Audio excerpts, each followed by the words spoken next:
All right. Welcome to the Hello. Laws That Lie. Subtitle Bill of Rights is the Bill of Wrongs. You have your host, Hassan Abdul Salam. We're here with Brother Saji. We may have some other guests chiming in. The topic today is the 13th Amendment, right? We're going to talk about the 13th Amendment of the Constitution out of the book. The Bill of Rights is the Bill of Wrongs. Um, Subtitle. And 13th Amendment is slavery has been abolished unless you are convicted of a felony or you commit a crime. You committed a crime. Now slavery is back in action. So we're dealing with a whole bunch of situations right now in this climate. This is November 14th. This is the 14th of November, and we have a war going on right now in Iran. And it's the U.S. and Israel against Iran, which is actually bringing in some of the other Middle Eastern countries. And with these Middle Eastern countries, some of them are with the U.S., some of them are against the U.S. Uh, so we just have to be conscious of the times that we're in. So we're gonna read some stuff out of the book, but before we do that, right? I just wanted to ask that: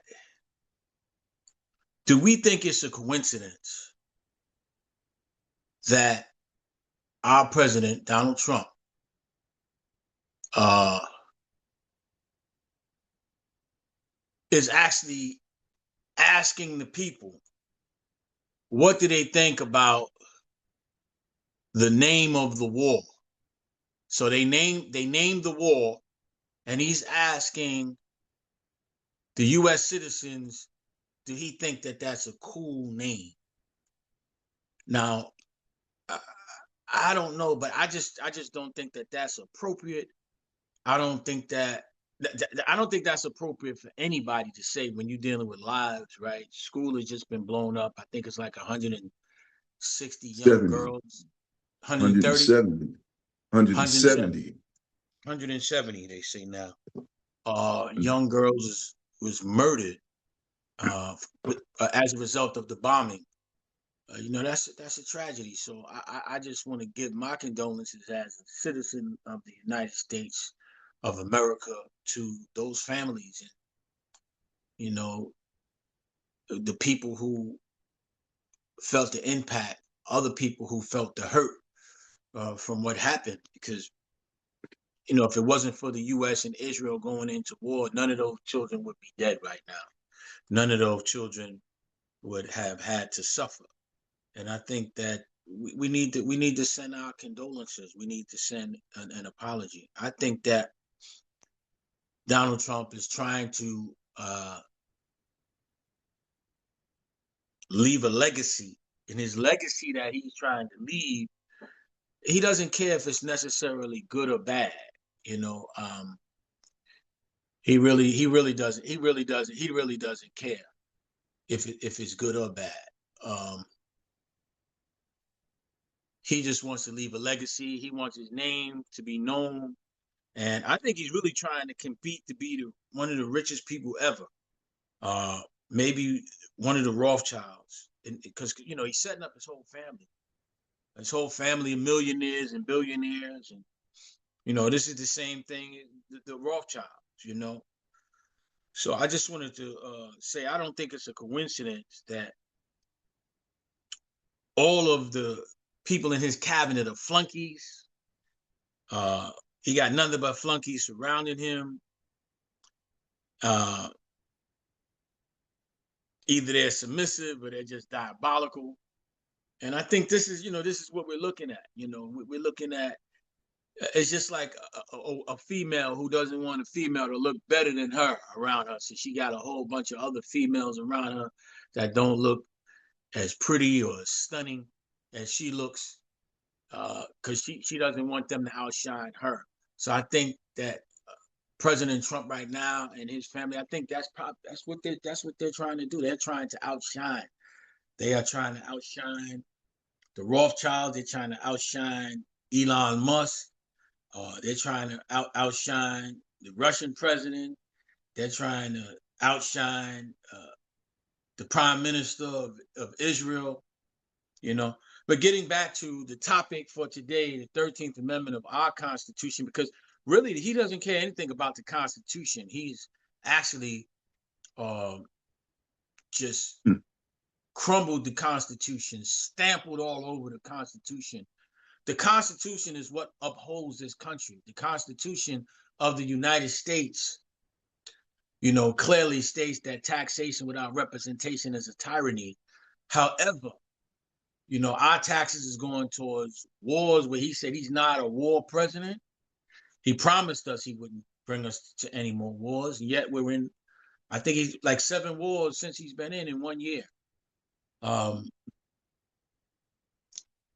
we're being taxed. That's our money that he has no say so. He went past Congress, you know, which is actually it's kind of a war crime, you know. He never even consulted with Congress before he decided to go into war, and thinking that the war was going to last a few days.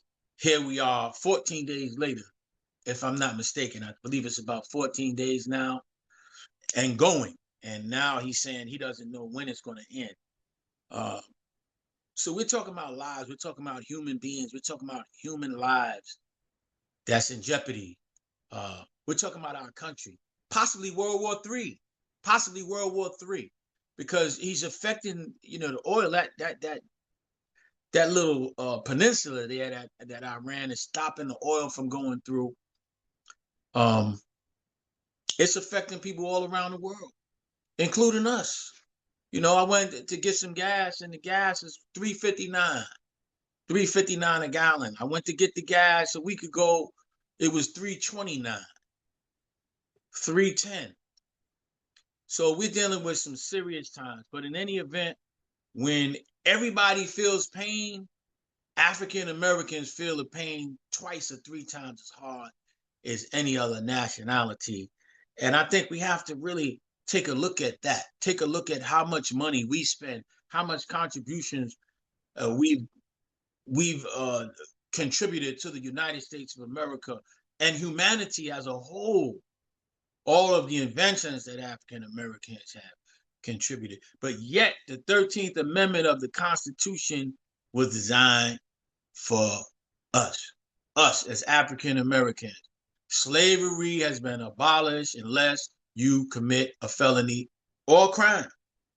You know, once you commit a crime, you're indentured servitude, you're a slave again, you're back in Constitution. So the topic for today, the title for today is called From the Pyramids to the Plantation, from the Plantation to the Penitentiary, from the Penitentiary to the Projects. So without further ado, I'm going to bring in our brother, our guest, the griot, brother Sajideen. Sajideen, are you there, brother? Yes, sir. Hey, brother. Assalamu alaikum. Walaikum salam. Ramadan Kareem. Ramadan. First and foremost, there's no such thing as a coincidence. There is no happenstance. There is no randomism. There's just places for things.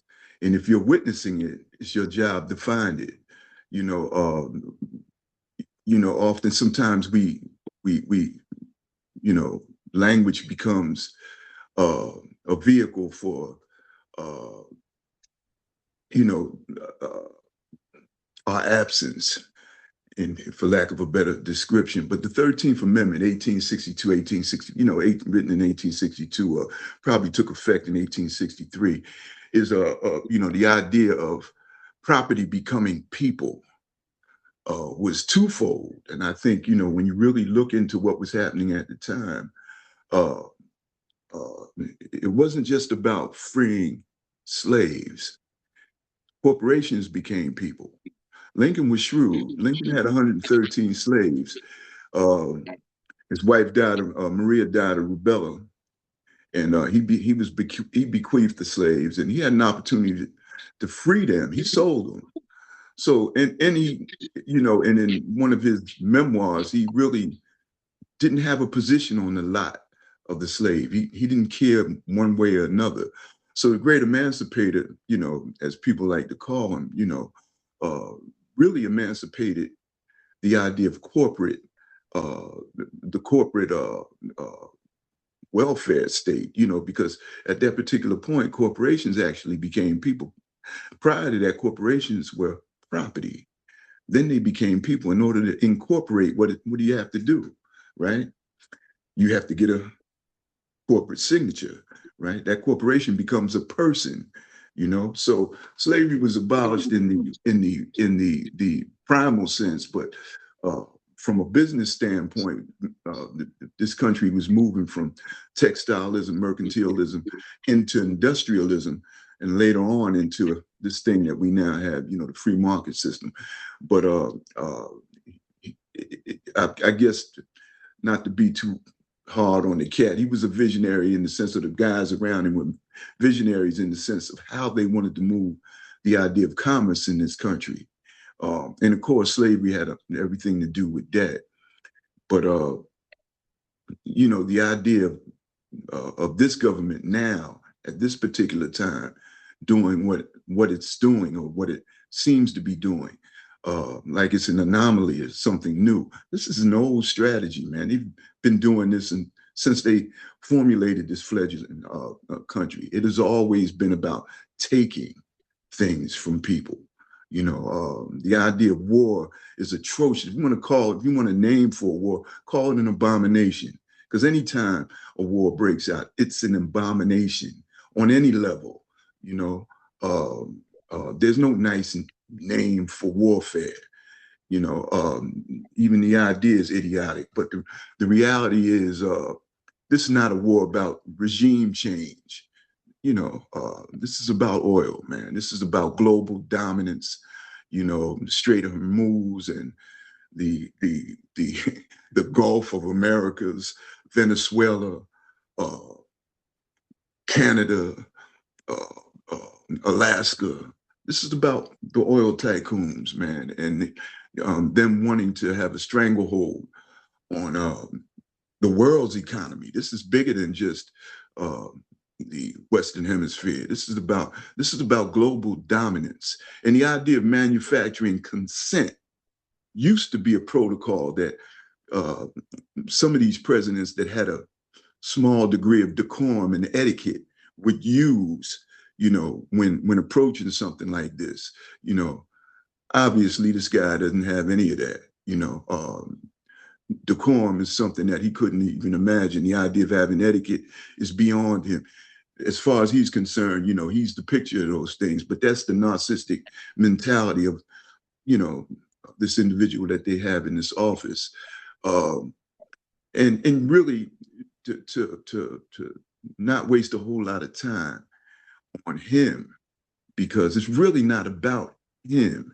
This is about this is about a legacy of a country that's not yet 250 years old, only 249 years old, uh, who has over and over and over again decided that whatever it is that they want, they'll take. Starting with the very land that we standing on, and the mere fact that you and I are here having this conversation, because certainly our ancestors were taken, and we're the progeny of that. We're the collateral damage of that trauma, which is actually older than the country itself. Um, so, when I think it's important that when we have these conversations, we put it in the context. We look through the lens of history, because for me, it's really impossible to talk about the nature of something without first examining its birth, uh, and the birth of this country. Uh, uh, 1776. Prior to that, we understand the idea that the indentured servitude of those who came over here to work the land as a result of the systems in England or what was happening in England at that time, and removing those who were here, some 5,000, maybe 10,000 years prior to them even coming here.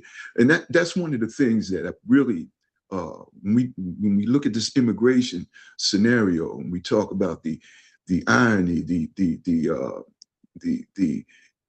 irony of castigating immigrants coming to this country, the Irish on the backs of a potato famine, the Italians, escaping poverty, the English getting out of a system of feudalism dominated by the monarchy, and then later on a parliament that and a church that really didn't recognize the poor folk here, or the idea of those who had a particular view about religion at the time, who were exiled or basically brought over here. Sure, nobody likes to use the term prison colony, but sure looks like that to me, except the only thing we're missing is 19 crimes. And they came up with that later on.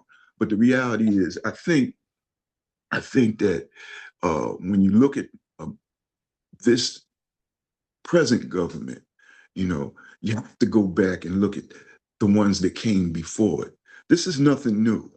The only difference is we have a guy who has no decorum, who has no etiquette, who's on the left side of lucidness, to me is probably mentally ill, who and basically is providing massive distractions for the population, while the powers that really be, loot not only this country but the world. All you got to do is look at the coffers, look at the money, if you want to follow the money, But look at his net worth from the time he took office right up to now, and then you'll see what I'm talking about.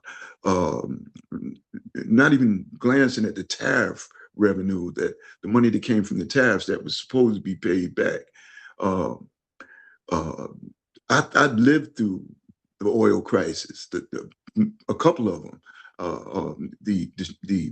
The rationing of oil in the 70s, man, when they decided that there was a shortage because they found out that some people in the Middle East had a, 30 or 40-year oil reserve sitting in the ground. They had millions and millions of dollars of oil, and they wanted it, and they knew about Venezuela back then. They were trying to get that oil then. They weren't successful. So, they just waited, just bided their time, The idea of destabilization, is not something that is glossed over in America. It's something that's used with practicality and precision all over the world. Destabilization based on resource and dominance. It's not about a fair playing field when you look at these things. Or even, the notion of of of, of decency. But the hit for me in all of this is, what do you expect, right, when you give power to the morally bankrupt? When you give power to the spiritually inept, not the religious inept, the spiritually inept, what happens to those who lord over technology, that have no scruples, no principles, no values except more? What do you expect? And then the idea of participating in a system that works like that, the idea of inculcating yourself into a system that asks for your obedience. You can have what looks like your culture, you can have your language, but you got to serve this thing. This is how they worship here. And the idea of assimilation is real. I don't care where you come from. When you get here, you worship a dollar. From the poorest, the cat that's picking up bottles and cans out the street, to the guy that got the 15-room house and the 9 cars, you worship a buck. And that's the allegiance they demand. They don't care. So the idea of being removed from the notion of warfare where children were killed, and the idea of asking population, what should we call this? The notion is that you will obey. That's what this is about, man. And whether we like it or not, man, our participation is mandatory. Brothers say, well, how do you change this, man? How do we, how do we navigate this? This idea, if you're saying that the system is, you know, uh, a sewer, right? How do we get out of the sewer? Well, it starts with you. First, we have to get out of denial. First, we have to look at ourselves. It's not even about looking at your family. It's about looking at you. Like, where are you at? Where are your scruples? Where are your principles? Where are your morals? Where are your values sitting today? Before you ask anybody else anything, you know, what are you doing? And the laws that lie, I think, signifies that the very title of that book suggests some internal reflection, man. The laws that lie. What code do you live by? What laws do you follow? You know, and if you do follow the laws, do they contain these ideas of principle, morality, and scruple? You know, uh, just a hit from the book when we talk about the right to bear arms. Uh, I think there's a term in the South, in the Southwest, about encroachment when somebody walks up on you. And called standing your ground. That whole notion of standing your ground literally allows and, and not only allows, but uh, suggests that it's Encourages. okay. It encourages. Not only encourages, it says it's okay to take a life because I'm standing my ground. Now, what does standing my ground mean? You know, because we already seen it play itself out. So the whole notion about law-abiding, following, law-abiding citizens, tax-paying citizens, that's a whole nother story. But I think that the reality is we have to examine ourselves.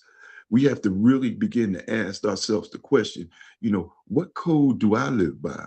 For those of us that have a code or believe we have one, uh, it, there has to be constant monitoring of what that code suggests and whether or not we're following it.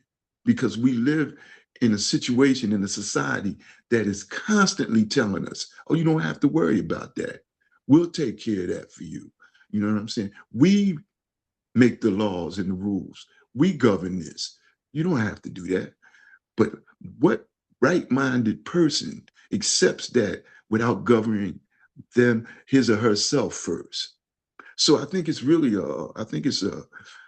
for me, it's an interpretation. This whole period we're in right now, this moment in history that we're in, is about self-reflection, man. And if not for nothing else, there's always two sides of the story. So I really believe that uh, as a people, you know, it's paramount that we begin to do self-reflection. I can't expect anybody to listen or understand if I'm not following my own code. If my code is crooked, if my code is skewed, if my code is not backed by legitimate information, you know what I'm saying? Then how could I expect to get someone else to believe that that's what they need to do? So I really think the real revolution in this country, right? Like my man said 40 years, 50 years ago, it won't be televised because if you're really involved in revolution, you're starting with you. It's internal. Nobody will see that but you. So, the 13th Amendment, uh, again, for me, the idea of freedom, the idea of being released from bondage, physical bondage is one thing. But what happened in the Reconstruction period? What happened with uh, uh, Jim and Jane Crow? What happened with the black codes, all those things that came out of that era, that our folks had to deal with after supposedly being freed. And then we live in a time now where freedom might be availed to us in terms of, in the physical sense, but emotionally and spiritually, where are we? And I always hear brothers, and I hear conversations, and like I love the conversations. It always seems to start with commerce, you know, and I get it, man. We got families, we got things that we need to do here, to sustain ourselves, and unfortunately, we're in a system that is dominated by that notion, right? But what are you willing to give up? What are you willing to sacrifice to change things here? Some of the brothers that came before us, man, and I use just two very notable individuals, man. Malcolm was willing to die for what he believed in. He knew he was going, he was going to leave here, but he said, "I can't fight for civil rights Yeah, when I he don't did have." die. He wasn't just willing; he died. Well, I'm saying he understood. He understood that the minute that he understood that this was a human thing, not a civil thing, right? That's when he became really dangerous. Martin, 68, what did he say? Man, I can't be silent no more. You spending $53 on poor people here in America while you spend $3 million on each Vietnamese you kill. He said, I can't be silent no more. He didn't go to talk about trash or strike. He went to talk about war and the inequity of how those who cheerlead the war, right, reap all the benefits from it, while we send our children off to die, or our fathers, our sons, our husbands, or our uncles and our grandfathers off to die, or come back completely out of their minds after seeing what they saw, if they survived these things. So the Right? idea of war. Not just that, Saji, if I could interject. We, the conditions of African Americans going to war for a country that really doesn't even consider them. Constitution didn't even consider them. Matter of fact, they did consider African American, but 3/5 of a man. 13th Amendment was designed for African Americans. When we were at war, it wasn't just the so-called enemy, Vietnam or World War II or any war that we were in. It was also enemies within, because you had racial barriers still back then. Where even though we were at war, we still couldn't drink out of the same faucet. Even though we're at war, we're looking at the enemy, and then at the same time we're looking behind us, because the friendly fire was coming from behind, from so-called white people who's in your what do you call them, barracks? What do you call it, Saji, when they on your side? Is it In your barracks? regiment, no, in your regiment, your platoon, your Your your platoon. outfit, Yeah, and yeah, so your so we're outfit, we're yeah. looking in front and behind, and still trying to fight for what. And at the same time, some of the wars was we were still enslaved. So the conditions were horrific. So let's talk about the pyramids, from the pyramids to the penitentiary, right? See, the pyramids, when you talk about the pyramids, you're talking about a civilization that was advanced. You're talking about technology that was way more advanced than the technology that we have today. When they look in those pyramids, they find that there's chambers where there is mercury flowing through, and then there's other chambers where water flows through, and then there's a pin in the top of the pyramid where the light shines through, right? And the pyramids is symmetrically designed, so artistic, that even today, with these squares and all of the tools that they have today, they don't understand how the right angle, 90-degree angles were made, and how sharp it was with the heavy stuff. But moreover that, it was a conductor of electricity. These pyramids were conductors of electricity. So they think that these pyramids was actually in sync with the universe, because it's on the equinox. All of the pyramids are lined up exactly on the equinox. And the sun, when it comes through, it hits the wall concisely on spots that's highlighting certain things. So even to this day, they're still trying to figure it out. But let's talk about from the pyramids to the penitentiary. So now you have these same people that designed the pyramids with all of this information that they're putting in the penitentiary, right? I mean, got them putting them on the plantations, from the pyramids to the plantation. So these people now, they're enslaving them, telling them they cannot read, cannot write, and the penalty for reading and writing is death. You get the death penalty for reading and writing. But these are the same people that actually civilized. So when you talk about these pyramids and you look in the schools, they're not telling you about King Amisis or or explaining to you about Amun Ra or these pharaohs.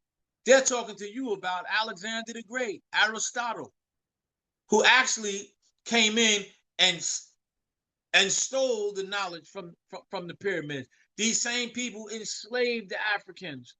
It took them out of their homeland, called them uncivilized. I'm gonna tell you a true story. I used to work for Uber, and I was driving a guy with I think it was his daughter, and the daughter was sitting there and was asking questions.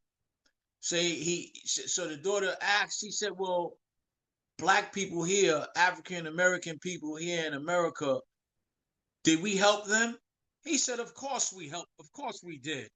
He said, we civilized them. Look at how they're living.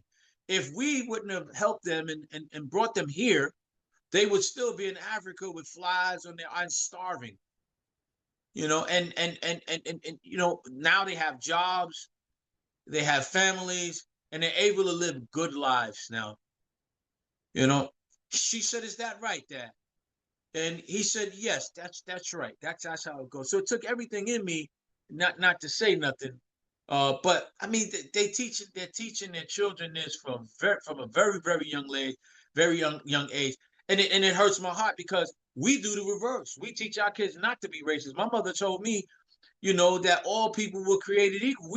We believe in the Constitution more than the people who made the Constitution. As African Americans, we believe in life, liberty, and justice for all. We believe that there's equality. We follow the law. At least, and the thing is that these people are not following the law. They do not believe in equality and justice. And this is what this is what we have. So we're now on these plantations and getting whipped for trying to, trying to be free. And in the DSM-4 book, they have a thing called drapetomania. This is a real diagnosis that they put on Black people that's trying to escape. So if you try to escape, they say that you're suffering from a mental illness called drapetomania because you want to be free. You trying to escape from slavery. Now you're psychologically, that's a diagnosis that they have in their psychology books. This is stuff that they're teaching people in school. Drapetomania. Look it up if you think I'm lying to you. And it's just amazing how graceful we are. Even after slavery, we still want equality. We still want to unite. And it's nothing wrong with the mindset, but you have to do that with people who's trying to do that. And that's the thing. We're doing it with people that's diabolically opposed to it. I mean, we look at some of the principles and morals of some of these racist people. Racist against African American and Black people who's been through slavery and the ones rightfully should be bitter. Other people are bitter at African Americans. So African Americans are the most disliked people on the planet Earth, even amongst themselves. Nobody likes African American people, not even African American people. And this is a sad state of affairs. So I don't blame white people for doing for white people. You're supposed to do for your people. Or Chinese people. One Chinese guy, he said, "Well, what is it, racist because because I hire my people and trying to uplift my people. That's not racist, and that just means I love my people. And that's how it's supposed to be. So we shouldn't be mad at other races because the Chinese man don't hire you in the Chinese restaurant and he's in your neighborhood, or the Indian guy or Pakistani or wherever they from. The African American people are upset because they won't hire you in your neighborhood. That's insanity. We have to learn how to do for ourselves. We have the wherewithal. We've done it. We've done it. We've done it before, but we just can't give up because of the fact that Tulsa, Oklahoma, Black Wall Street was blown up, or these other places like Central Park and Atlanta, all of these different places. We have so many different success stories that people just came in and tried to destroy, such as Prince Hall created all of the schools, and they blew up the schools that Prince Hall put together. So when you look at the penitentiary, so we're going from the plantation to the penitentiary, right? It's actually a microcosm of society in a whole, because they have like a legislation, like how they have the Congress, and you have the judicial, you have the Congress, you have the legislators, and then you have the presidential bodies, and these things. They have the similar situation. They have similar tears inside the prison system. And just like you have these stories in the projects, you have 1, 2, 3, 4, 5, 6 stories. They have tiers, 1, 2, 3, 4, 5, 6 tiers inside the prison. And just like people in prison and people in the projects are closed in and close together until they become so frustrated, and this is why you see so much violence. The same design is inside the prison. And you have people that go to the parks inside the projects, and you have certain people segregated. You have this gang over here, or that building over there, or this crew over here. They have the same thing in the prison. You have this gang over here, you have this crew over here in the yards, and they're sectioned off, and everybody's going against each other. It's divide and conquer. So the prison system is set up, and the projects is set up and designed uh, so it could be an easy and a smooth transition from the projects to the penitentiary. So I just want to read something from the book real quick, and then I'm gonna let you go ahead, Shaji, and interject a Okay. little bit. And it's talking about so this book actually was written. Yeah, this book was written in 2023, right? So this was 3 years ago this book was written. So it reads, the comparison underscores how systemic inequalities and control mechanisms persist across different institutions. While the legal and economic structures of slavery, prisons, and public housing projects differ significantly, they share common themes of control, economic exploitation, racial disparity. These systems function to maintain certain power dynamics and certain hierarchies, often at the expense of marginalized communities. Understanding these parallels is crucial for addressing the root causes of inequality and advocating for comprehensive social justice reform. They did an experiment with rats. And what they did was that they had one rat, and the rat was living in the habitat by itself. It seemed to function pretty good. Then, when they added one more rat and two more rats, they became agitated. They began to fight over food. They began to lose their hair. And the more rats that they added, the more those rats became violent until they started killing each other. Because the environment was inhabitable, just like the projects, prison system, and just like slavery.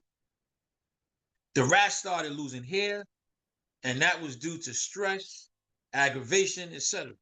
The rat experiment demonstrates that the significant impact of environmental stress and overcrowding on behavior, which can be extrapolated to understand similar dynamics in human contexts such as prisons, slavery, and urban housing projects.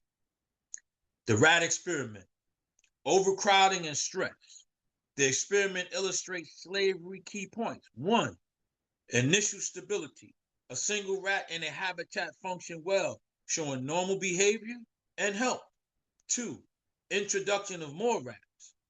As more rats are introduced, the environment becomes increasingly stressful. This leads to competition for resources, an example for food and space. Number three, behavioral changes. Increased aggression, social stress, and physical symptoms such as hair loss become evident as a result of overcrowding and competition. Number four, violence and breakdown. Ultimately, the rats begin to exhibit extreme behaviors, including violence and killing each other, indicating a breakdown of social order and well-being. The parallels to human context. The prison system. Overcrowding. Many prisons are overcrowded, leading to heightened stress among inmates, the lack of personal space, and competition for limited resources. An example, recreational activities, phone time, exacerbates tension. Behavioral issues. Just like the rats, prisoners may exhibit aggression, violence, and other stress-related behavior. Mental health issues are also prevalent due to the stressful environment. And just for a note, when you go into the prisons, a lot of times you see so-called inmates lined up for medication. And they say, on the med. They say, on the med. And then you see the people just lining up and they're taking all type and they're giving them all type. Sometimes experimental medications are given out in some of the prisons. One prison that had in mind, Oneida Correctional Facility, they did an experiment with a guy. You know, the guy went in, he had a cross eye. One of his eyes was crossed. They were supposed to correct it. He came back out. Both of his eyes was crossed. He had no rights. And now he's seen 16 people like a bumblebee. Moving on. Institutional strain. Overcrowding constrained prison staff and resources, leading to inadequate health care, insufficient rehabilitative programs, and a breakdown of order within the facility. Case in point, the college programs. College programs inside the prisons a lot of times went all the way up to your master's degree. They stopped these programs. I don't know why they stopped them. Because this prison is supposed to be about rehabilitation and reform. Correction. They call them correctional facilities. Studies and Dick stats Army have and Trent shown. Lott. Huh? Dick Army and Trent Lott. Right. So stats have shown that the inmates who graduated from college with these degrees, only 1% came back to prison. So there was a 1% recidivism rate amongst people who finished college. And there's a low percent of recidivism rate for people who had skills. That shows you that once these people, it's an economic problem. It's an economic problem. So once these people have the skills to go out and work, they can become productive citizens in society. Enforcement conditions. Slaves were often kept in overcrowded and unsanitary conditions, leading to high levels of stress and physical ailment, stress and aggression. The constant fear of punishment, lack of autonomy, and harsh living conditions created an environment where stress and aggression were prevalent. Health deterioration, similar to the rats losing their hair, slaves frequently suffered from malnutrition, exhaustion, and disease due to the oppressive conditions. Urban housing projects, high population density. Projects often house large numbers of people in confined spaces, leading to overcrowding and limited access to resources, social stress, economic hardships, unemployment, and lack of social services contribute to stress and tension among residents. I remember back when they had the on-the-line cheese program, big blocks of cheese they used to give out. And people be on the line. This is how Paul, it's in the 70s. And people would go back and the cheese was so hard, even if you try to melt the cheese, it won't melt up, you know. And but people we used to eat that. We used to go out, get the cheese and eat it and be online. And sometimes you'd be embarrassed to let people see that you're on the line trying to get some of the cheese. So that's stressful. It's embarrassing, it's degrading. But, people in these conditions, they did what they had to do to survive. And a lot of them that were in these projects came out successful in spite of their condition. It's not because of their condition. And just like people that came out of prison, they came out in spite of the prison condition to be very, very successful. So, with that being said, I'll pass it over to Saji. Well, from the pyramids to the from the pyramids to the plantations to the projects to the penitentiary, right? The 4 Ps. The reality, like, let's start where you started, right? Slavery in America. This wasn't just slavery. This was chattel. And see, I don't, a lot of times I mention that term to people and they say, well, man, what is chattel? I said, chattel is the removal of everything that makes you human, right? And chattel, what chattel did here, not only did it do that, it signified it with the title, nigger. Chattel took the language from our ancestors, right? Stripped them from the land, broke their family, and took their God from them. Even the gentleman from England said, what sort of human being would do that to another human being? Thus creating the nigger, negrito, negro, negro, right? Spanish is a bastard language. Its mother tongue is Latin. But when you trace the Latin back to the Greek, you get necros, dead. What do you call a man with no language, no land, no God, and no family? And here we are, 173, 174 years away from so-called emancipation. And when you walk down the street, what's the first thing you hear? Nigger. Yo, nigga. The reality is, man, they create the psychodynamics of slavery in 1619, not 1776. The psychodynamics of slavery, right? The traumatic episode of slavery, right, is alive and well in this country. See, now the idea of slavery has evolved, not picking cotton, but you punching the time card. You know what I'm saying? And if you're not punching the time card, you paying mortgage or taxes, or like, it just evolved from one thing to the next. But the reality is that slavery made fratricide, which is the killing of your brother, right, very easy. When a brother prays, what does he do, right? He utters something first, right? It has to roll off his tongue, it has to come out of his mouth, right? And what is the prayer about, right? The prayer is about manifesting acknowledgement, right? Uh, uh, in order to keep one humble, keep one in a position to receive uh, the gifts from their Lord. In this particular case, incantations, the other side of the spectrum, the darker side, incantations are done in the same respect. They're uttered. The words are uttered and they manifest. These words have a frequency and energy. They manifest things. Nigger. Oh, that's my nigger. Same thing applied when when you pull one of them pieces of steel out and you point it at a cat that looks like you. You know what I'm saying? And you pull the trigger. Nigger, dead. Necros means dead.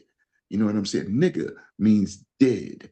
And that's what we conjure when we call ourselves. So it's so prevalent, And some people say, oh, it's just cosmetic. Yeah, but, even cosmetics have a consequence, And the reality is, those great things you alluded to about the pyramids, which probably predate even Egypt, the near extinction events that's taking place during the idea of mankind on this planet, You know, um, I don't think we've looked into it deeply enough. There are those who have, you know, but uh, it's a whole lot of things about the beginning of this that we don't know, you know, um, that we're beginning to find out about. Near extinction events, brought about by what? And that's the precipice we live on now. That's where we're at today. So when we talk about things like pyramids and projects, plantations, projects, and penitentiaries, uh, the idea, what makes it significant is that it's attached to one group specifically, or it sat on one group, let's say that, and Black folks in this country, man, you know, prisons started in Pennsylvania. The Quakers started the prison idea. The idea of prisons or penitentiary comes from the religious term penance, meaning that, when a man does a foul, he should be put in a room with a candle, a Bible, and a bucket and left alone to consider his deeds, right?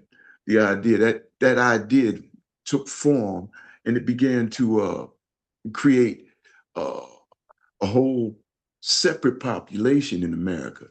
Uh,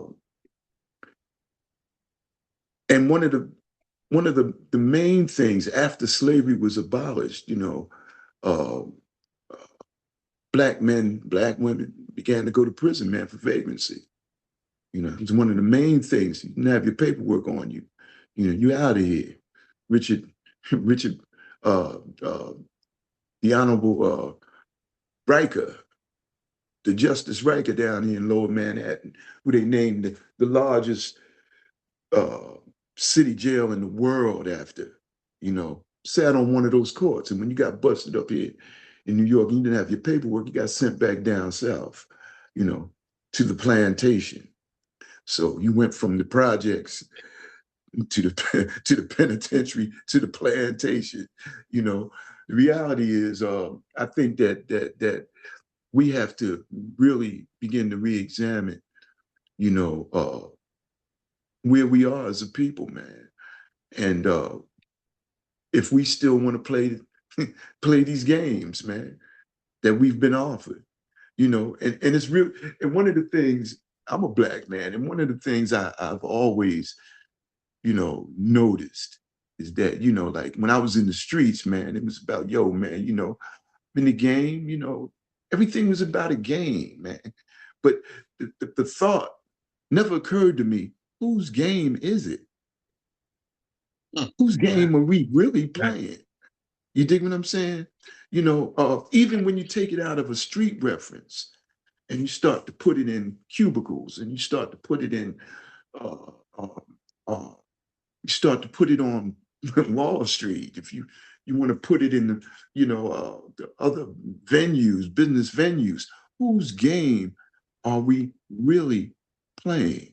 Because at the end of the day, and I get it, man. Like I said, I understand what it, about the idea of survival here in this country. But if survival, the idea of survival, has you tampering with your values, your moral code, and I've done it, I've been in the streets. I've played those games, and the only code I could have is the code that existed in the streets. So once you step out of that, you have to reevaluate, you have to readjust, you have to reset your values and your tempo uh, to fit whatever script you in, you know. And if you're trying to find a logical sense of being, then you have to change your values, you know. And if you don't know what that is, right? Then you take it from what you see around. Your environment becomes your stable, just like the rats in the maze. You know what I'm saying? One of the things they left out in that experiment is the idea of when they started rationing the food, the rats began to kill each other. In this notion, in the projects, that's called poverty. You dig what I'm saying? Mm. And poverty is one of the biggest proponents of crime and fratricide that we can deal with. If we want to wonder why uh, uh, uh, uh, we find our communities besieged by gangs or by the idea of illicit drug deal use and selling, is because desperation is taking the place of hope.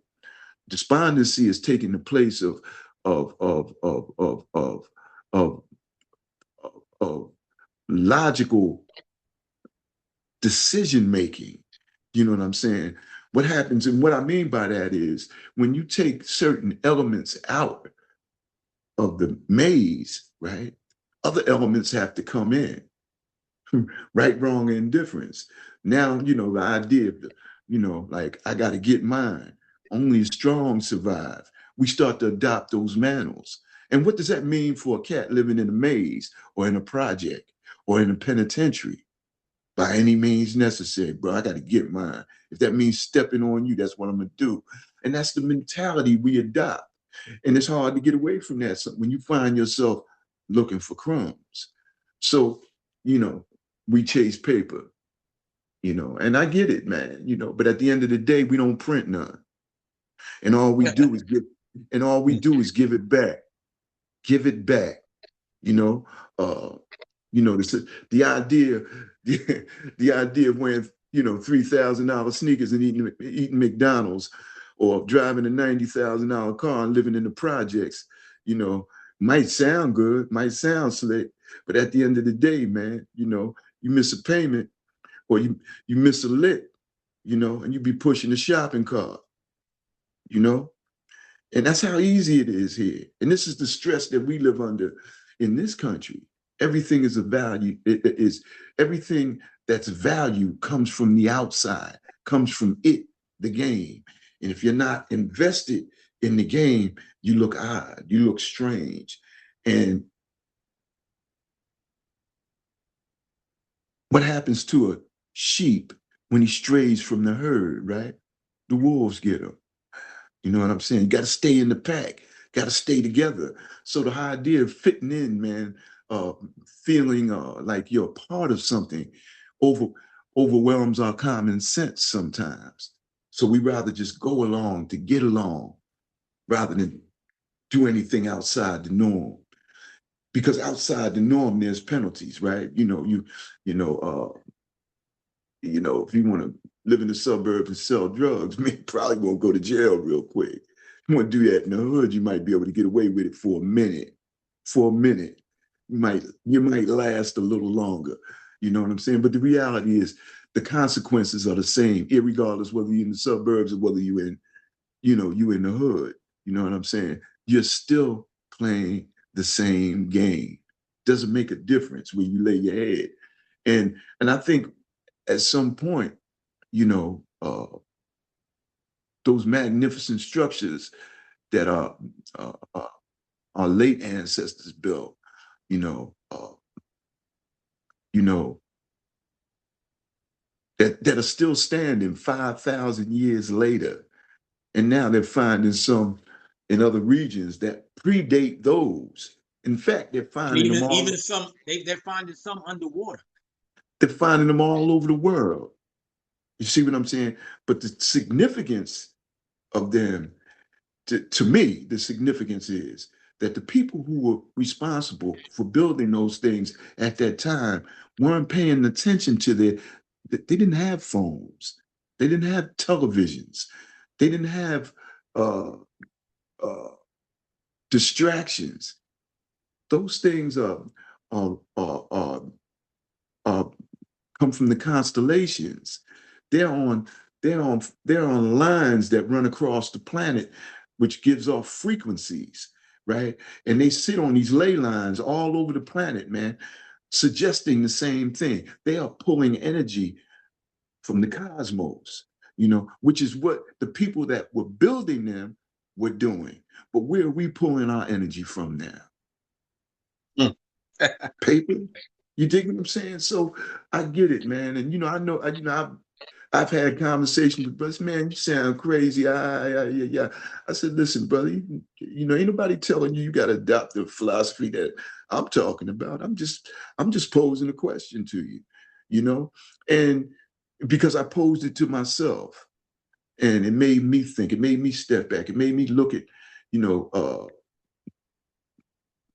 who I am as a man through another lens rather than the one that's been suggested I should look through. And I think that's what we have to do. Man means mind, by the way. It's an old Greek word, man. It actually comes from the word that suggests mind because it, with the idea of having a mind, right? People think, oh, well, I can think, I can thought. But what comes along with having a mind is responsibility, and that's another thing that a man does, and one of the first, and to me, one of the first and foremost things he has a responsibility to is him or herself. You know, the old adage from the Greeks, right? The, which really didn't come from them. It actually came from Egypt. To to thine own self be true. Be true, you know? Uh, and so the idea of looking at the four P's, man, the pyramids, the plantations, the projects, and the penitentiaries, man, you know, it's funny because all those things are happening right now. Those Right. four ideas are taking place right Right. now. Yeah. But you know what? The funny thing is there aren't many watching because of the distractions. We're all, like as a society, we're probably the most distracted society on the planet. You know, I mean, just look around you, man. When you walk, what do you see? You know, somebody got a phone right in their face. You know what I'm saying? I mean, we're preoccupied with other people's business and not our own. Right. And God. that, and with that being said, it's interesting how the 13th Amendment came about. But when you look at our neighborhoods, right, and somebody were to ask you, where's the drugs at? You know, you and your grandmama could point down the block over there. He got the drugs. But if you follow the letter of the law, the letter of the law says that is steering. That is actually against the law. So you could be Mhm. entrapped. I mean, Giuliani himself broke every single law that he created because he was the one who started pressing up the stop and frisk, and violated the Fourth Amendment of the Constitution. But the 13th Amendment has an exemption clause for a reason because uh, slavery has been abolished except is the exemption clause. So I just wanted to read something else from the book. Uh, this is The Laws That Lie, Volume 1, uh, page 166, Section 1. It says, neither slavery nor involuntary servitude, except as a punishment for crime whereof the party shall have been duly convicted, shall exist within the United States or any place subject to their jurisdiction. Congress shall have power to enforce this article by appropriate legislation. In simpler terms, the 13th Amendment permanently abolishes the institution of slavery throughout the United States and its territories, marking a significant milestone in the fight for civil rights and equality. However, the amendment's exception clause, allowing involuntary servitude as punishment for a crime, has been criticized for contributing to the rise of conviction leasing and other forms of exploitation labor practices in the post-Civil War era. Though the population of Black and African Americans are far less in America, the prison population of Blacks and African Americans are far more. As of my last update in January 2022, the population of Black people in the United States was approximately 13.4% of the total population. According to data from the U.S. Census Bureau, this translates to roughly 44.1 million individuals. While there are so many disproportionately black people incarcerated versus white and others, even though the population of black people is way less than the population of white people living in the United States of America. How is that possible? Let's examine it. The disproportionate incarceration of black people compared to white people in the United States is the result of a complex interplay of historical, social, and systemic factors. Several key factors contributing to the disparity is one, historical legacy of slave and Jim Crow. The legacy of slavery, segregation, and institutionalized racism has had lasting effects on black communities in the United States. Policies such as Jim Crow, redlining, discriminatory practice in education, employment, and housing have created systemic barriers to opportunity and contributed to the social economic disparities that increase the likelihood of involvement in the criminal justice system. Number two, racial profiling, policing practices. This is what Giuliani had instituted. Black individuals are disproportionately targeted by law enforcement for surveillance, stops, and arrests, often as a result of racial profiling and bias.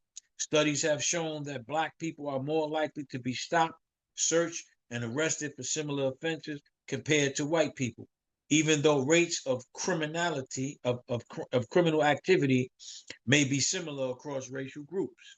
Number three, disparities in charging and sentencing. Black individuals are more likely to be charged with crimes, prosecuted, and sentenced to harsher penalties compared to white individuals for similar offenses. These disparities reflect biases in the criminal justice system, including discriminatory practices in charging decisions, plea bargaining, and sentencing outcomes. Unequal access to legal resources. That's number four. Black individuals often face barriers to accessing quality legal representation, which can impact the outcome of their cases, contribute to disparities in sentencing and incarceration rate. Limited access to legal resources, including public defenders and other forms of legal assistance, can exacerbate inequalities in the criminal justice system. Number five, structural inequalities and social economic factors. Structural inequalities such as poverty, unemployment, lack of access to education and healthcare, and neighborhood disinvestment contribute to the higher rates of crime and involvement in the criminal justice system among black communities. Addressing these underlying social economic factors is essential for reducing disparities in incarceration rates. Overall, the disproportionate incarceration of black people compared to white people in the United States reflects systemic racism and inequality embedded within the criminal justice system. Efforts to address this disparity requires comprehensive reform to combat racial bias, promote equal treatment under the law, and address the root causes of inequality in society. This exclusion exception for slavery showed the intentions behind so-called freedom. There's no such thing as freedom. Extremely low wages for work in the prison industrial complex are indeed a form of slavery. This produces billions of dollars and contributes to the economy, not to mention eugenics and population control in specific black communities. The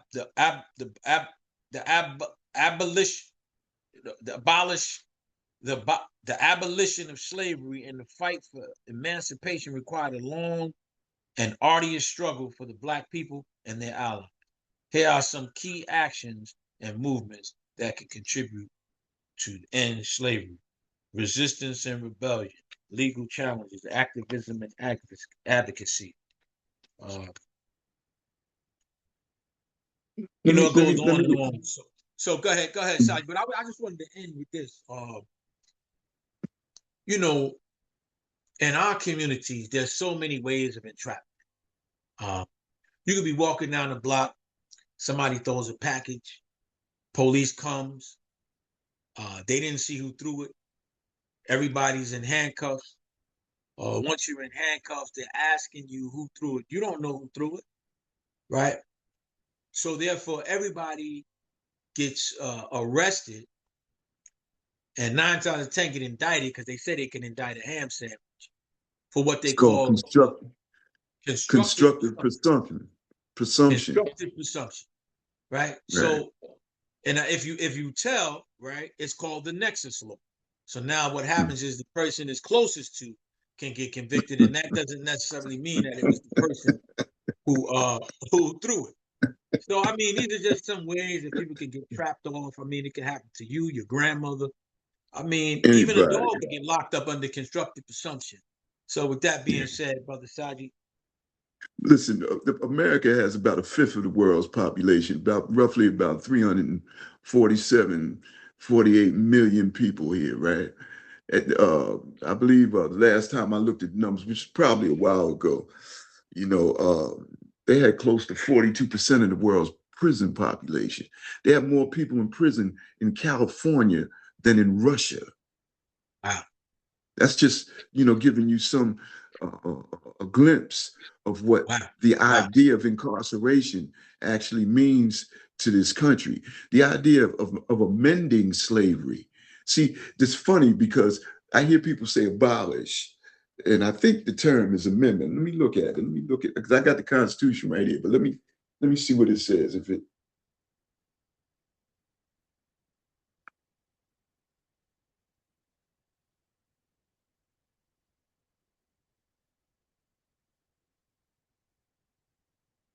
it says neither slavery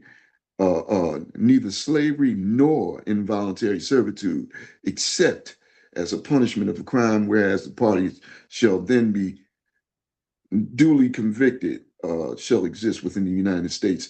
It actually it sits under an amendment. an exemption clause. Yeah, it's an Yeah, exemption clause. but it doesn't say anything about abolishing it. That's right. Which is Right. why, when you go to prison, you are no longer able to vote.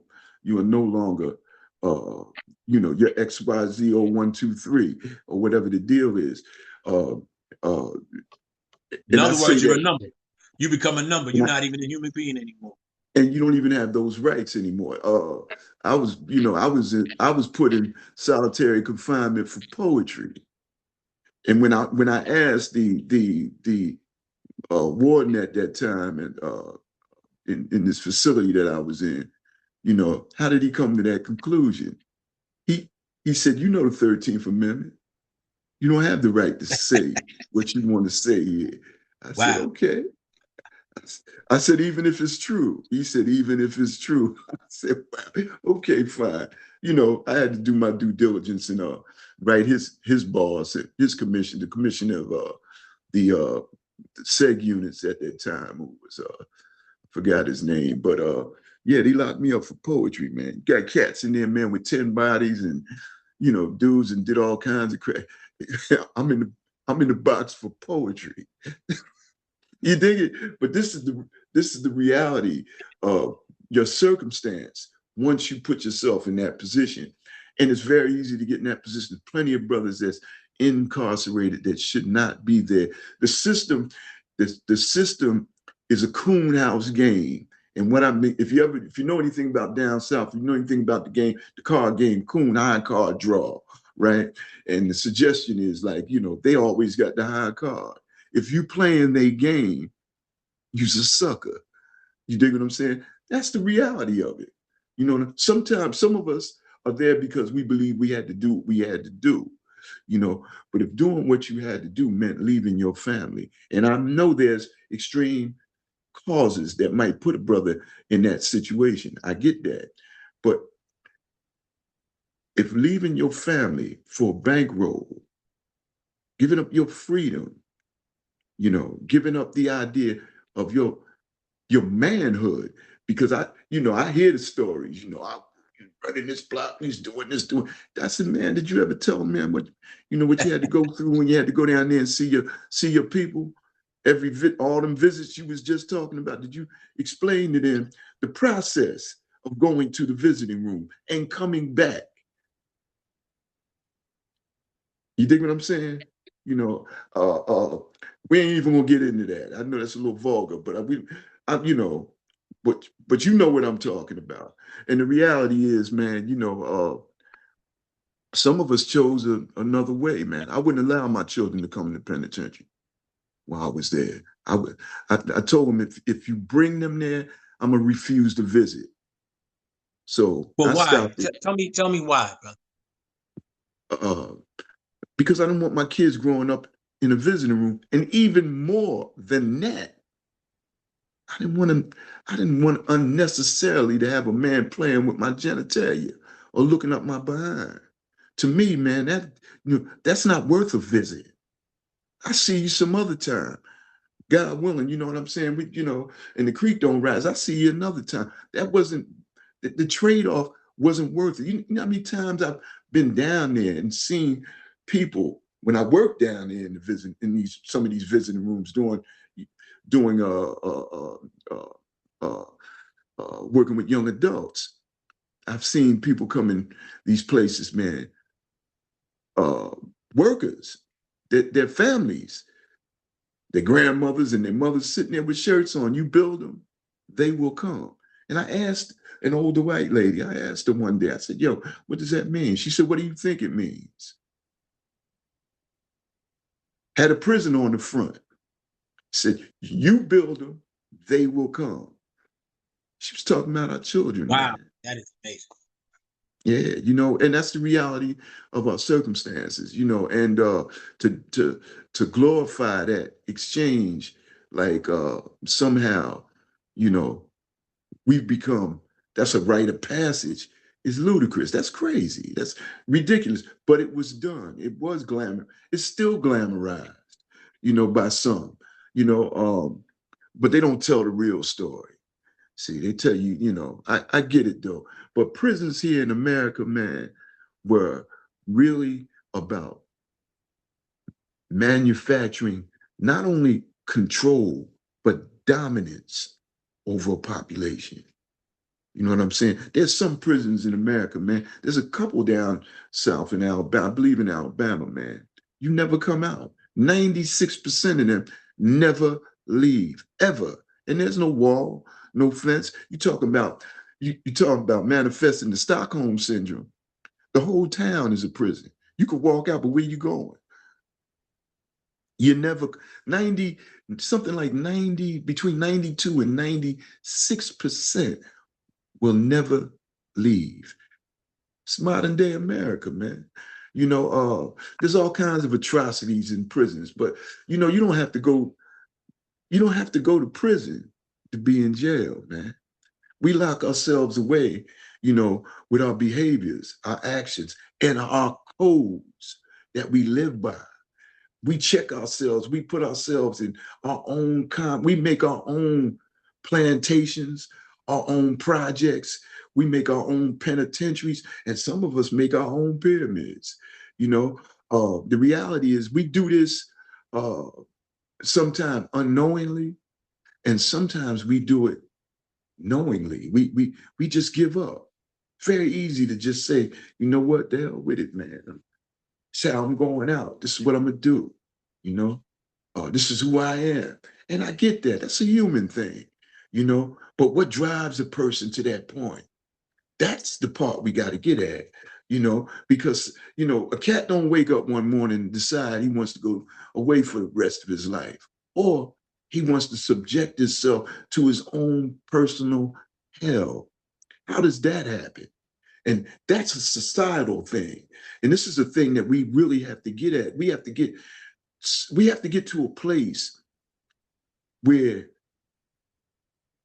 we truly see ourselves again. Because right now we're not seeing ourselves clearly, because we fabricated all these masks for ourselves about who, what, and why we are, and all of them sit inside the confines of a game that belongs to someone else.